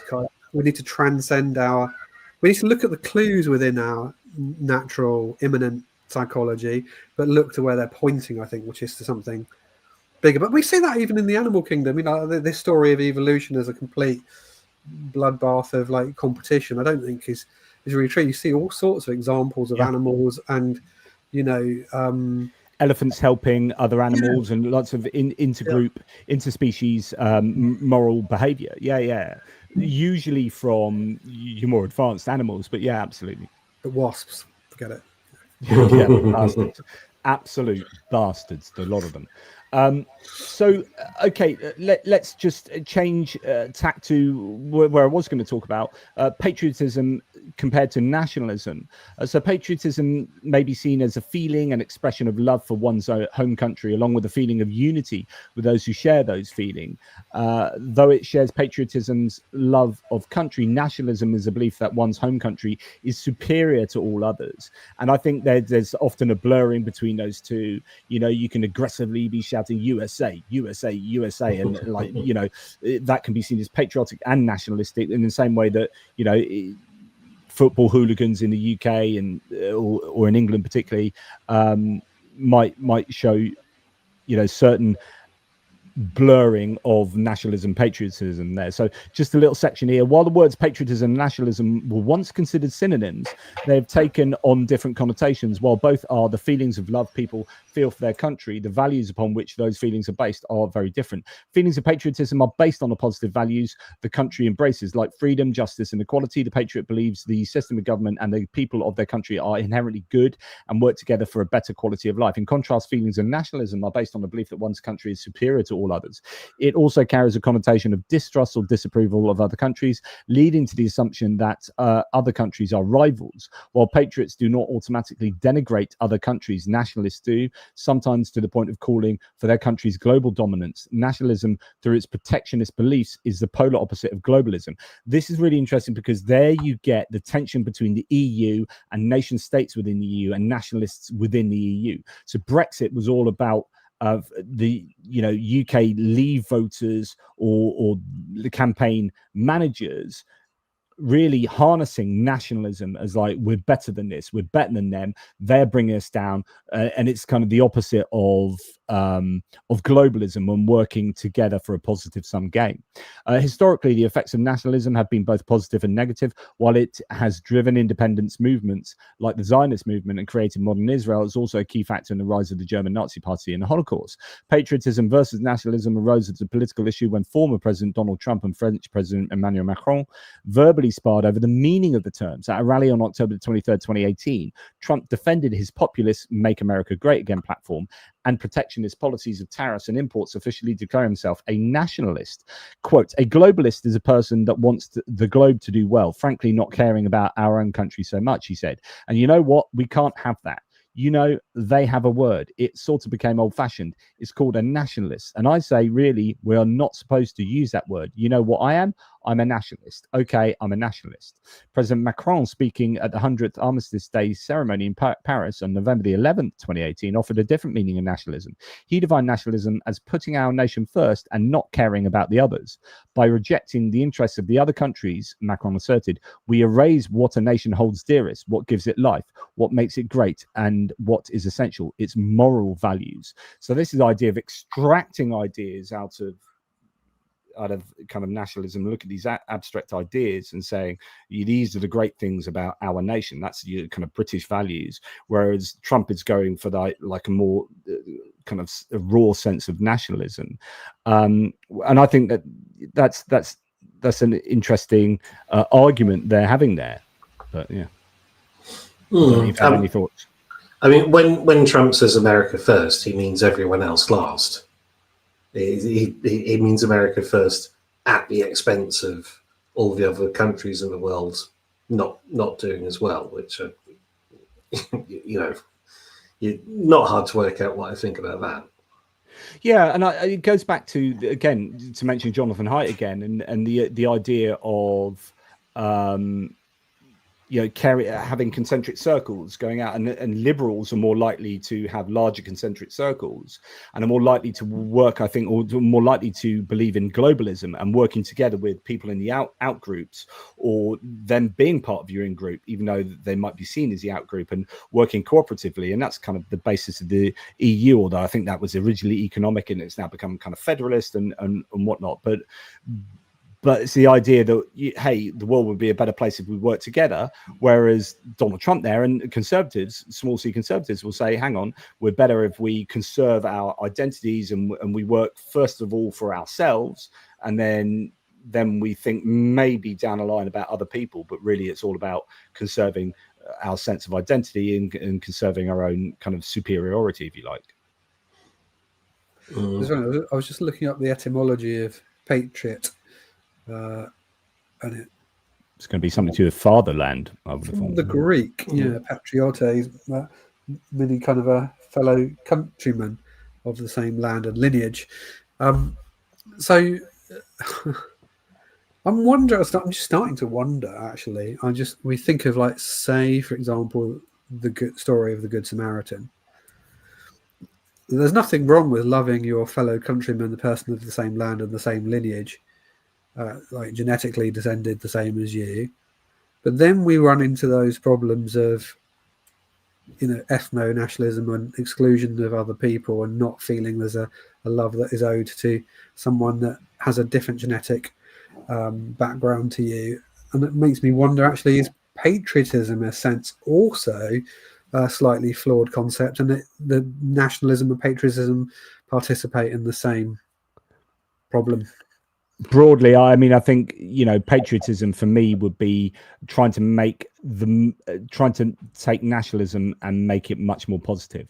So I see patriotism as kind of like supporting England when they're playing a sport, or Great Britain in the Olympics, and that's me being patriotic, and I might wear clothing that would signify that, and maybe fly a flag. But then being patriotic is to take the British values and abstract those and talk about that's what it means to be British in a really positive sense. Whereas other people might look at patriotism is to go and stick flags around the UK and then argue that is the flag representing us, and if you don't like that flag, you can F off, and all this kind of stuff. So my sense of patriotism is going to be very different from someone else's. Yeah, it's interesting. I'm not trying to make statements. I'm trying to explore the idea, in a sense that there is a link between this sort of felt sense of the land and history and genetics and generations and so forth, that I think would be shared across the world. So whether it's being English, or if you were to go to the Aborigines in Australia, you'd find the same sense of we are as a people. And I'm wondering, in a sense, if the problem in a way is drawing the boundaries around that we're saying that it's wrong to kind of do that identification. That's become the conversation to some extent for some people, whereas what the real issue is, actually, we need to be able to see that as an evolving thing. Back to my story idea, that other people now start to be able to join into that story. And probably there's an inevitable tension for a time. Like if you bring, like, say, if I go and live in, I don't know, a Maori community in New Zealand, they are probably going to feel I'm an outsider, as an outgroup. It's kind of obvious looking at me, and they're probably going to feel there's a shared history in their families and lineage. There's a biological aspect to it, and a historical and a timeline aspect to it. But there needs to be that possibility that I can join them, and kind of be part of that together, unless they are going to be in and out group type group. Yeah. So the question we're asking is, what does it mean, in a sense, for a group to be able to positively say, this is our history and this is where we come from, and these are like yada yada yada, and there's a built-up story, and it's not just one of values, and it's not just one of like abstracted values, and it's not just one of it is one of history, and it's one of a biological history as well. Because I think that's a reality. That's just a reality, that you've got these lineages of people. In the same way in evolution, we've got lineages of like animals and species, etc. That we need to kind of acknowledge those side of things, while at the same time being able to then to allow the future to unfold, and for other people to join in with that. So how do you hold all those things together and recognize people's heritages without erasing them, which is what But I think the tendency to do. So the challenge is make that not a closed thing that forever says you can't be British unless you have Anglo-Saxon history. Do you know what I mean? Yeah. How do you do that? How do you? Well, I think it's almost impossible, which is why we're in the positions we're in. Because I think it's really worth going back to Jonathan Haidt here, actually, because this really does do a lot to give us an understanding of what's going on. And this is a really great image to show. So I know now more lately he has 6 elements to what defines a liberal versus a conservative, but this is on the kind of original 5 here. And basically conservatives broadly think all of them are equally important, but liberals find harm and fairness much more important for defining your kind of moral political character, and they find authority in group, so this is in group, out group, that's a tribalism, and purity, for that you can think tradition and your kind of pure sense of what it means to be, say in this case, British. So for conservatives, these end up being much more important up here, but actually broadly the same as harm and fairness. Whereas liberals, like, we don't really care about authority. So it's like trying to herd cats, and they're anti-authoritarian quite often. Liberals, yeah, I don't care what they expect me to do. I don't care. You're not going to tell me what I'm going to do, type thing. In group, yeah, actually our in group is everyone. Yeah, liberals, yeah, we're all in the world together.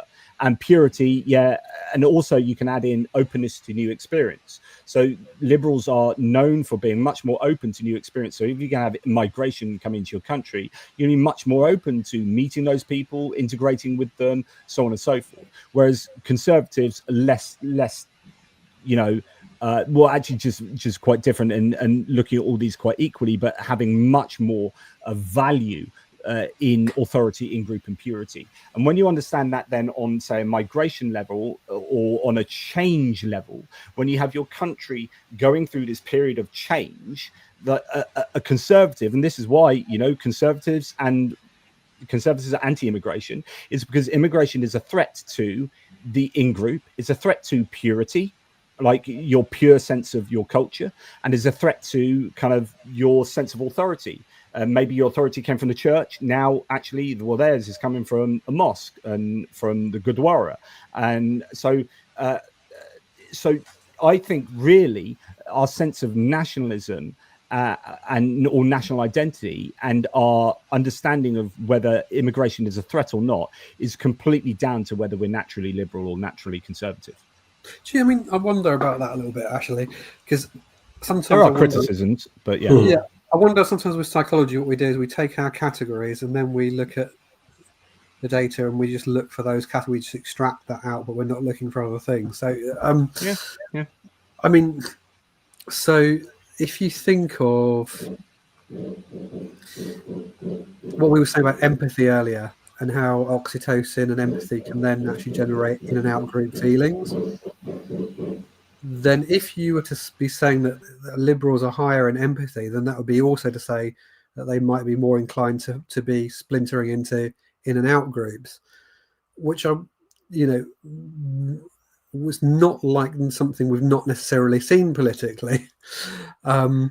So you do see a lot of splintering and group identitarianism going on within liberal circles. So maybe it's, what do we mean by liberal? Do we mean liberal in the psychological sense, or do we mean liberal in the political sense? Maybe they're not quite the same thing. I don't know. Depends how Haidt has constructed his studies, I suppose, there. Well, I mean, one interesting, important thing that Haidt says is that in order to be a successful civilization, you actually need all of these things.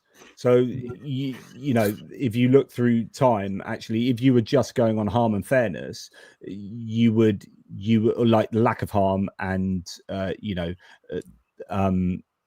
if that defines your behavior and your demand for fairness, actually, if you put those two solely at the top at the exclusion of other ideals, then you don't end up being a successful society over history. Now, I don't know how justified that conclusion is, but that's interesting. So his idea is that you need all of these things, and actually you need, and you've talked about this before, Rob, I know we've talked about this in the pub, that you need liberals and conservatives together in a society, you know, and that's why we swing from one to the other, like, and actually you need everything. You need that duality to exist to have a greater, you know, outcome.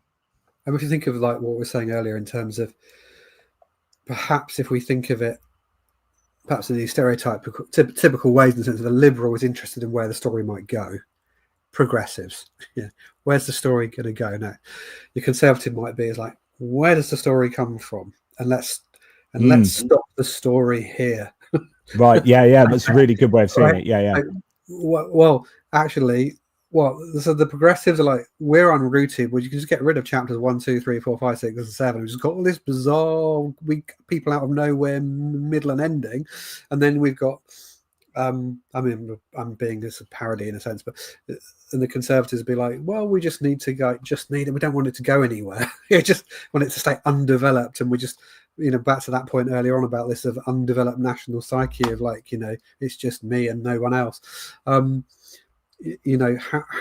do you bridge the two? And this is the challenge, I think, actually coming back to our point around the whole Unite the Kingdom question, which is, I think, probably actually divide the kingdom that Tommy Robinson's doing. If we really want to unite the kingdom, then what we need to do is probably not what he's doing, and probably not what a lot of progressives are doing either.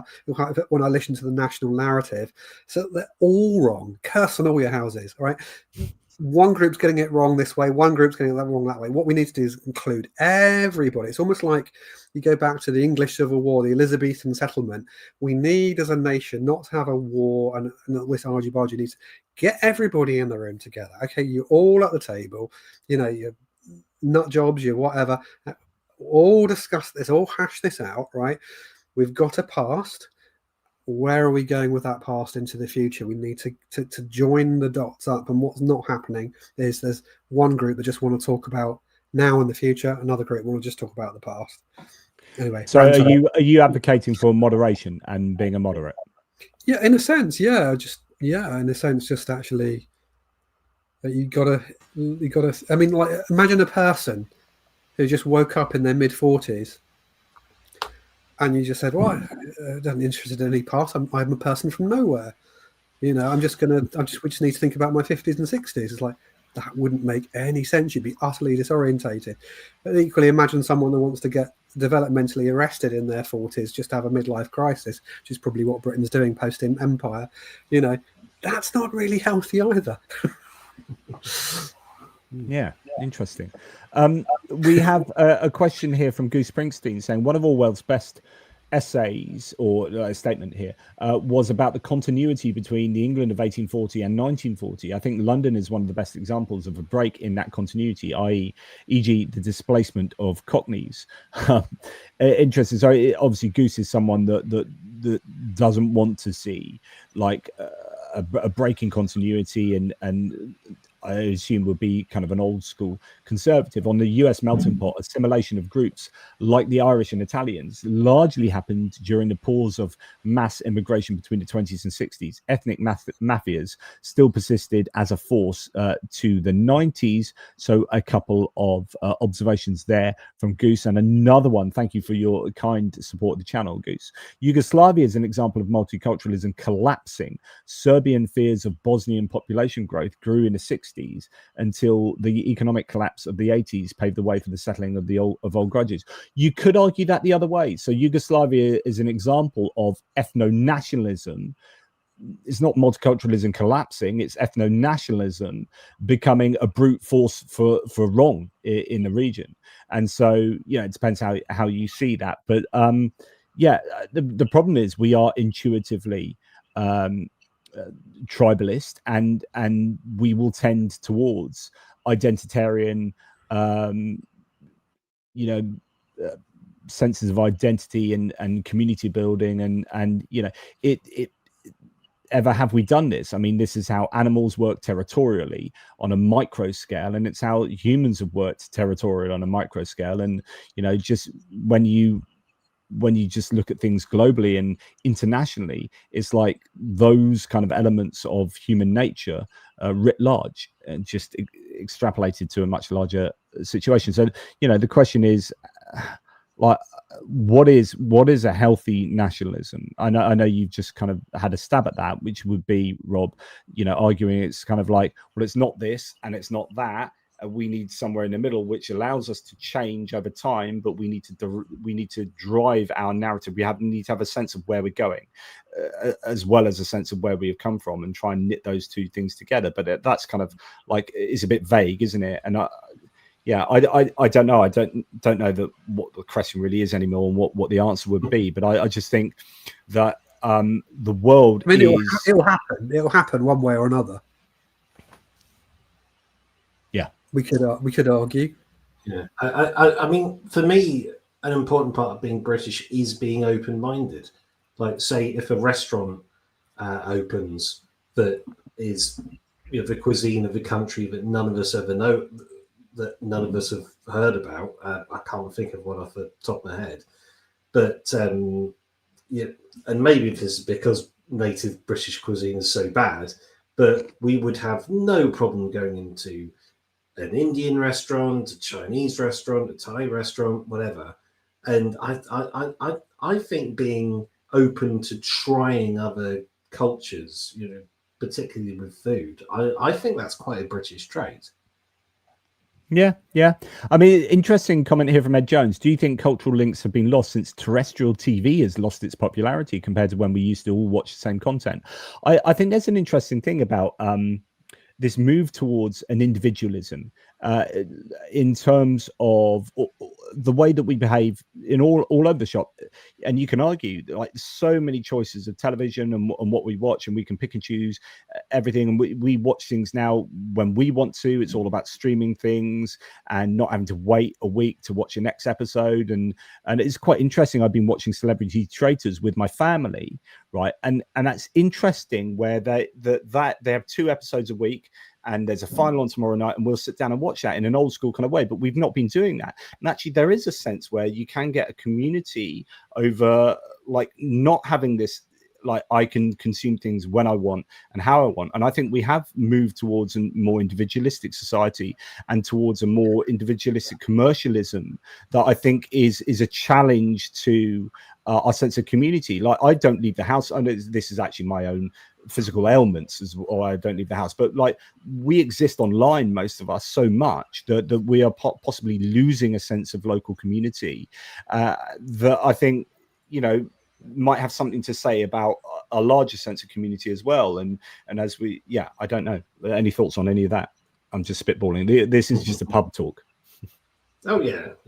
Well, I think it's interesting because you're right. There aren't so many things that people talk about. Oh, did you see this last night? And it's just like, no. Probably Line of Duty was the last time I did that. But bear in mind, that doesn't mean things necessarily stick with people, because Noel's House Party in the early 90s used to have like 60 million viewers or something. Yeah.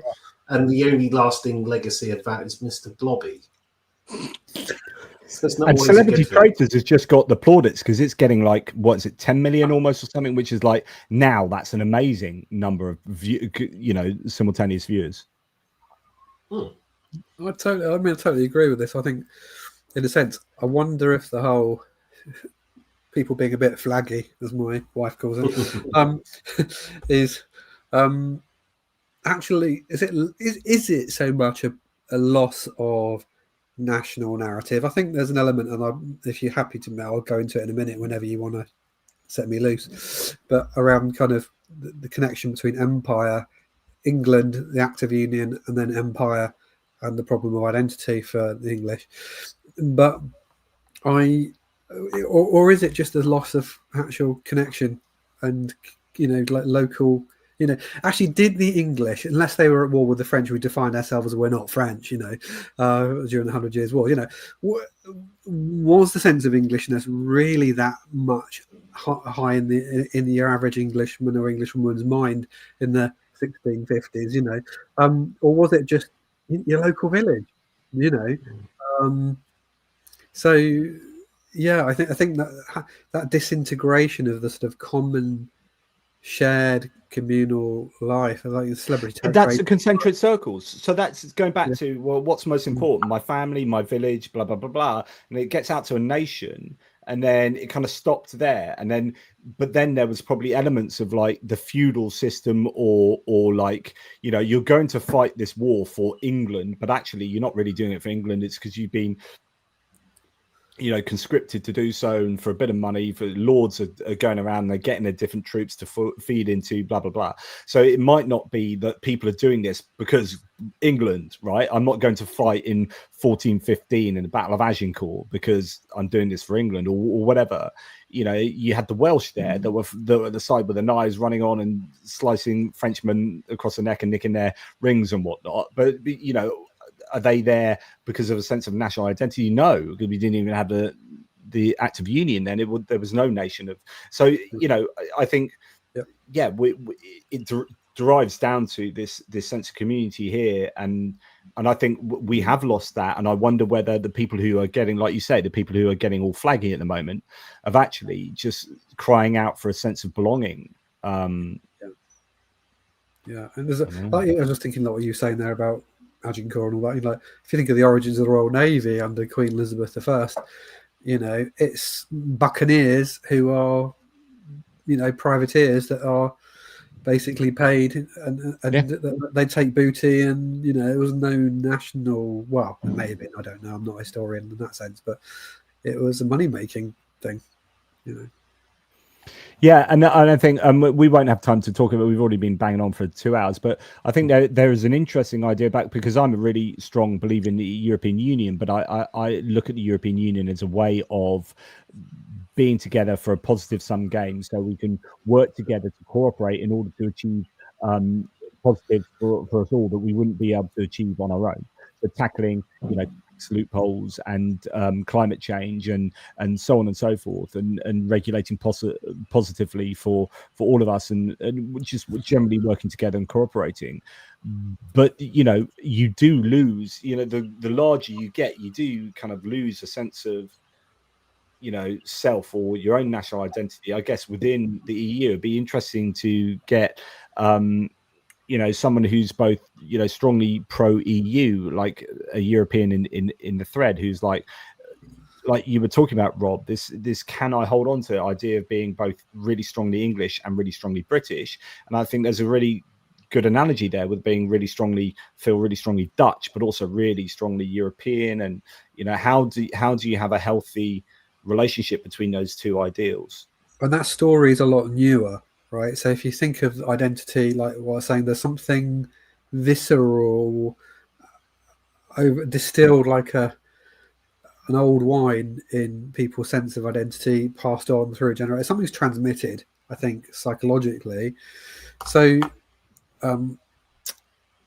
you know, the European story, the European identity is going to be a lot weaker than people's sense of being Spanish or French, and we see that, don't we, in European politics, right? So that if that's the direction things are going to go, those are chapters that are being written, or sadly written off, but they're not so well established in the storyline. But you were talking about Augustine saying, well, you know, if a kid's drowning, it shouldn't really matter if it's yours, but it does, and it always will, right? And you know, this is the kind of trolley experiment adapted a little bit. So you can pull a lever, a trolley's going down the railroad, it's going to kill 5 people. You can pull a lever and it'll kill only 1 person, thereby save 5 people. So you've got a net gain of 4, right? And okay, I'm going to pull that lever and it'll kill that 1 person. Turns out so 89% of people who are going to do that would do that. But then, okay, what if that is someone from your village you know? Okay, and the other 5 you don't really know. What if that's your child? What if that, and then you're like, okay, I wouldn't do that. In other words, there is a value we attach to our immediate concentric circle, to our in-group, right? And actually, that's really important. Whether you can abstract that away. Well, no, but look, you can't deny that. Like, intuitively, we would all do that. So, and this is actually something I was going to talk about right at the beginning of the video, when I was initially thinking about how we might structure this conversation. In the end, it's not been structured at all, really. But the idea that we can talk about like who we should care for, like, should we care for everyone? Well, yeah, if I'm going to talk in the most abstract of senses, we should care equally for all of humanity. It's like, yeah, but really, I'm always going to care for my family more. I'm always going to try and save, if I have to Sophie's choice, or if I'm going to have to make a choice between my kid and some rando over there, I'm going to save my kid, right? And it's just naturally what we're going to do. And actually, that plays a really important part in how we see our communities and our countries, and that's your in-group out-group psychology. And it's really important. Where JD Vance goes wrong is he's assuming that I'm in that kind of Sophie's choice situation. I don't remember the story, but I'm assuming it's something like got to choose between one of her children. But I've got to choose between one or two. Whereas the world's not really like that. Actually, in a sense, our fortunes rest somewhat pretty much tied together in all sorts of ways. We see that in economics with the failures with the trying to do tariffs and the rest of it. And in environment and so forth. So, prosperity goes together. Yeah. Sorry, I was interrupting you. Sorry, it's already running on to the next thing. Just as we meander towards the end, please feed me poop. Nice. Yes, I would love to see our response to aliens visiting us. I always use this as a really great example of how you engender unity. So, wars are a great thing. Say the war in Ukraine has done a really good job of uniting Europe, because there is that threat from Russia, and Europeans have actually come together by and large, and it's united allies. Like, if we wanted to really unite the world, then if aliens invaded, we would, everyone's watched Independence Day. And that's basically, this idea that if aliens invaded, it would totally unify us, no matter who we were and what we believed and blah, blah, blah. So you have this common enemy that unifies you. And I guess from a national level, if you're the sort of person that sees an immigrant as an enemy, if you are like so about your in-group that these people are a threat, then that has that effect to unify you against that what you perceive as a threat.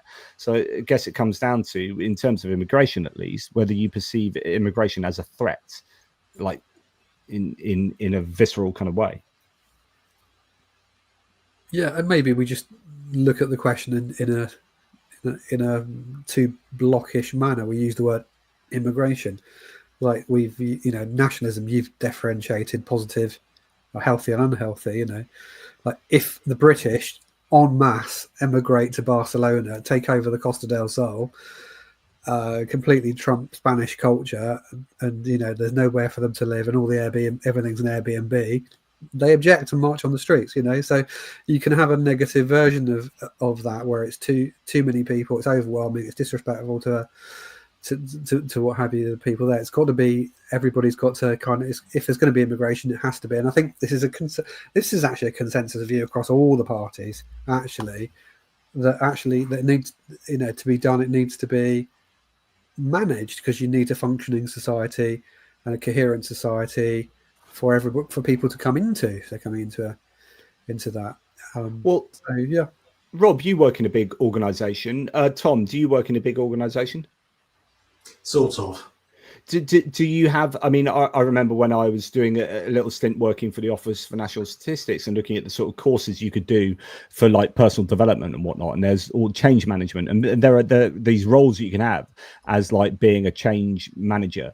Basically, if you have big organizations that are going through change, you need to manage that, otherwise it all goes peak tong and everyone's very unhappy.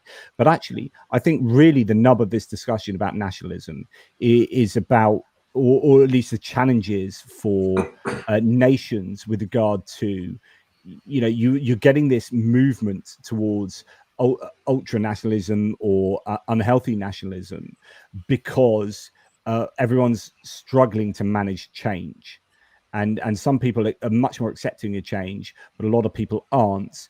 And how do you manage change? And if it's not managed well, then it gets out of control, and people don't like that, and then they react by entrenching in their own kind of perceived identity. Well, what I'm finding quite strange right now is this idea of treating immigration as something that's new.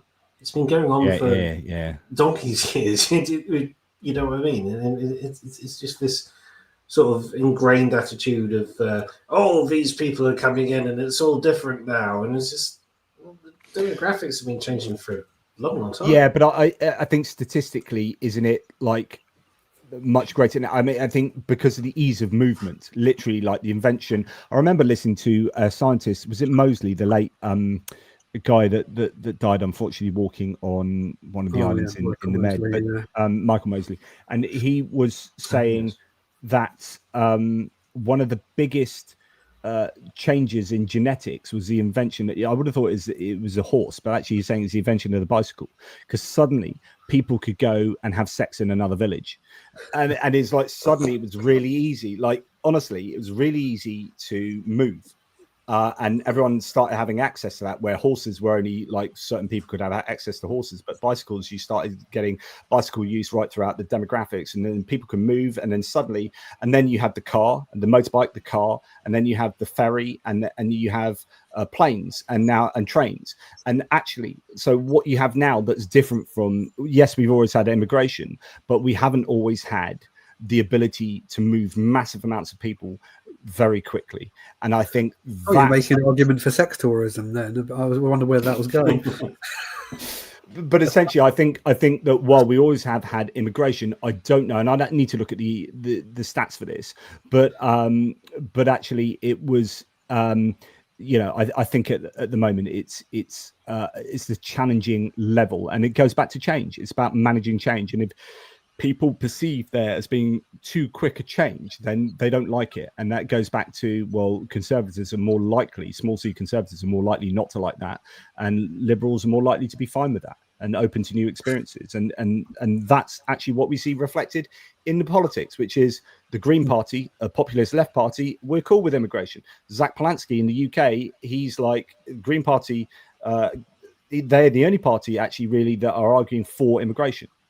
Okay, so and all the other parties are saying, yeah, we need to manage it much better, and then you've got Reform and Conservatives saying, no, we don't want it at all, right? So I think that this is just I was just thinking, like, if we go back to my story metaphor, so perhaps if the extreme would be to do things too quickly, too fast, without proper thought.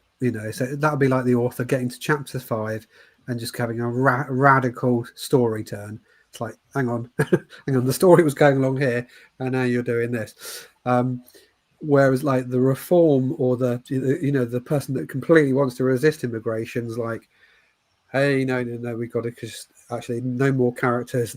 Like, just literally just stop it where it is. It's like somehow the story. This is my overall point of things. Like, the story has to unfold and work, and maybe not everyone's in the story is going to be happy with it, but the story has to sort of cohere in some way. Link the past and the future. Tom, any kind of, as we meander towards the end, any kind of thoughts about nationalism, healthy and unhealthy, and where we go? Not really. I mean, if I did have any closing remarks, I'd just say, I wish we could all be a bit more understanding of each other, regardless of where we come from. That's all I've got to say. Yeah, I'd absolutely agree with that. And like the older I've got, actually, the less. I used to be quite anti-immigration when I was younger, as I was more conservative, and I've got more liberal as I've got older. And actually, when I started really getting into philosophy and started realizing that actually I didn't have any control of where I was born, and I moved here to get in the UK. I moved so that my kids could have a better experience of life, or have better opportunities, to a better catchment area for a better school. Like, if I'm cool with doing that within my country, then like, why am I having a go at other people that are trying to do that to make a better life for their families and to move into this country that I don't really have a right to, other than because I was just born here? Like, do you know what I mean? So when I'm at my most philosophical, like, I don't think you can justify having an issue with immigration, right? But then you get into like, yeah, but we do have borders and we do have rules, and we don't have an endless supply of services and taxpayers' money. And so, and somewhere in the middle of all that is like some kind of sweet spot where, like, and I think that's where we're going, or at least that's certainly what you've said, Rob, which is there has to be some kind of moderate understanding of, like, I'm cool with change, just like not crazy change where it's just going to overwhelm us. So, for example, like, we do a reductio ad absurdum. So, Tom, for example, if I said, like, would it be cool if 10 million people just suddenly arrived in the UK tomorrow? Would you be cool with that? And you'll probably, I assume, well, would you? Well, obviously that's absurd because you couldn't physically get 10 million people in the country. Well, no, because it wouldn't be functionally possible. We wouldn't have enough houses, wouldn't have enough utilities, whatever else. So the reductio there is to say, okay, I accept that we can't have this, and then you've got like zero, but then somewhere in there is like an optimal that is manageable, positive for the country, and morally acceptable, and all these things. But at some point you say, actually, that's too much. Now, some people will draw the line over here. Like, the more conservative you are, you're going to draw your line over here and say, no, I want no more. And then some people are going to be like, I'm cool with millions, or tens of thousands, 100,000, millions, and we all have our different dividing line as to what's acceptable, which is probably largely defined by where we sit on the kind of Jonathan Haidt political spectrum. I mean, I think it's silly to put an arbitrary number on it. Like if you say, right, we're only going to let in 100,000 people this year, 100,000 people come in, and the next person, I'm a heart surgeon, I want to do some life-saving operations. You can't, we've had too many. So don't stick arbitrary numbers on it. Oh yeah, absolutely. Yeah, I mean, and there's the quantity question and there's the qualitative question. So that in the sense of, 10 million Russian soldiers coming into Britain tomorrow. No thanks. We've seen that in Ukraine, right? So that was the extreme version of non-integration, right? So but there needs to be kind of like, back to the story analogy again. It's not just about numbers, it's also about kind of the storyline and how the story adapts itself to new chapters and new people coming in, but also how new people coming in will fit into the congruence of the story as well, not that the story stays static in the past. So those are the things I think that we're not really, as a culture, grasping either on the left or right. We're not doing it very well. So I think as we kind of end this conversation, I think the challenges for any country should be we need to foster, I think, greater senses of community to make sure that we're happier with who we are. Maybe that's going back to what you said at the beginning, Rob, like people who are more happier in their own identity end up being more accepting of others, or something, you said something along those lines. So like the idea is that if Britain, if we could foster a real sense of community and a really healthy sense of national identity, but also have control over where we want to go and what what story we want to write for our nation. And I don't know if that's too vague and abstract, but then we can manage immigration and our own sense of national identity as it moves through these different chapters of a growing history. But I don't know how I would manage that as a government. That all sounds a bit wishy-washy to me. Beautiful metaphor, but what does that actually mean in practice? Yeah. So, okay, final question then, Tom. What do you think if you were the Prime Minister now? What would you do to manage our national identity? I know this is quite British centric. Yeah, I mean, if I was Prime Minister, the first thing I'd do is stop pandering to the far right, because they need to be ostracised and marginalised, and you're never going to win by pandering to them. But you might need to understand them though, because they are still the electorate. They are, but I mean, this is a different question from nationalism. It drives me mad, Keir Starmer trying to pander to reform, because the thing because that's one of the things that's very effective with all the flags going up, is people see that and go, oh wow, the right's really popular, isn't it? It's just like a dozen people or whatever going around putting them up, but they've all got cherry pickers and high these vests and helmets, and if you see them doing it, they look very official, but they create this illusion that there's a lot more support for the right than there actually is. So So what would you? So if you were in government now, how would you foster a positive sense of national identity, and what would you do about nurturing that going forward?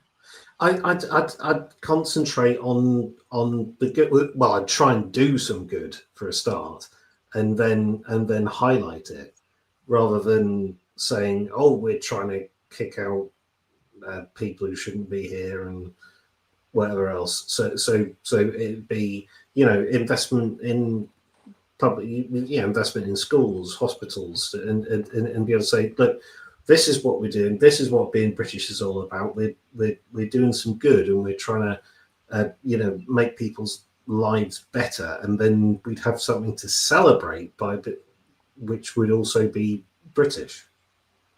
Interesting. Yeah. Okay, good stuff. And Rob, any thoughts about, if you were Prime Minister?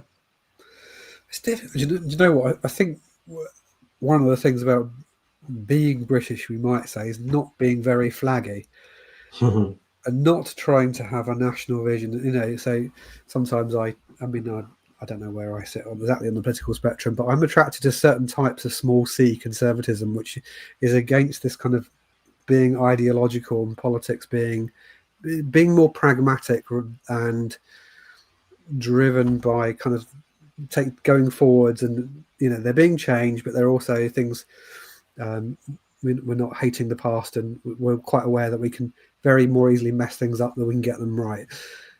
And I don't. I'm a bit leery of a Prime Minister trying to define what it is to be British, and I don't think it's a politician's job. I think we're going down dangerous territory. Well, that's the no true Scotsman, isn't it? Someone defining, well, actually, you're not British now because you. Yeah. I mean, I don't know. I mean, I think it will work itself out. I just hope it's not too painful in the process. But hopefully, it's people like us actually that maybe we're where it's at in terms of people like us having these conversations. It's probably where it's at actually. Yeah, and bear in mind this was a conversation that didn't necessarily have any answers or didn't have any, as you can see, any defined structure, just us chatting about different ideas. We didn't even get to talk about flags particularly, and the positivity of the Ukrainian flag versus the British flag. Did you have time or the will to talk about flags at all? I'll be honest. I'm I'm kind of like you, Jono. I'm kind of in the weird brain club, and my one's beginning to flag a bit, to use the phrase. Okay. So we'll park that for another pub chat. But yes, if you want to go and look at, you want to go and watch and listen to a couple of people talk flags, Tom and I have spoken before, and there is a live either on this channel or my ATP Geopolitics. I think it might be this channel actually. And we talked about vexillology and we talked about how positive the Ukrainian flag is. It's got two of the most literally, I think, psychologically recognized positive colors. The yellow, the type of yellow, and the type of blue on the Ukrainian flag. And that's, I think, partly why it engenders quite a lot of positive, like intuitively positive sense of national identity. But I think there is definitely something in Ukrainians' a positive sense of national identity compared to many other countries. And a lot of that has to do, as we mentioned earlier, with history. I don't think we've had any answers, but we've had a little chat and a beer or and a glass of wine. Rob, any last word there? Just one thing I wanted to mention. I flagged it up earlier. See what we did. Yeah.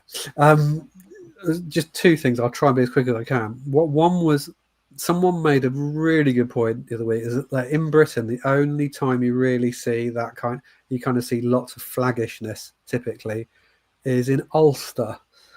And Ulster is marked by tribalism, and it's not a positive experience. And actually, do we really want to become Ulsterized? So there's that.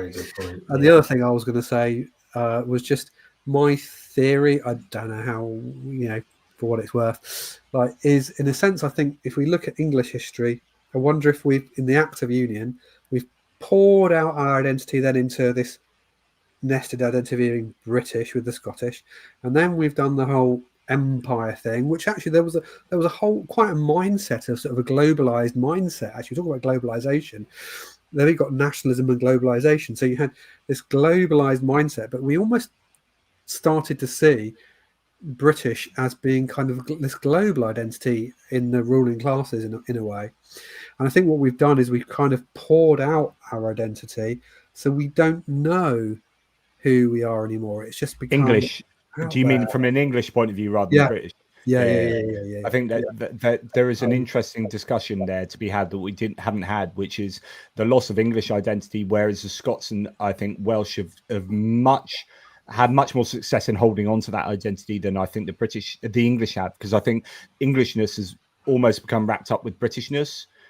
And then I think I think there is something in that that's well worth discussing, but not tonight, because I think Tom's going to just fall off the edge of a cliff.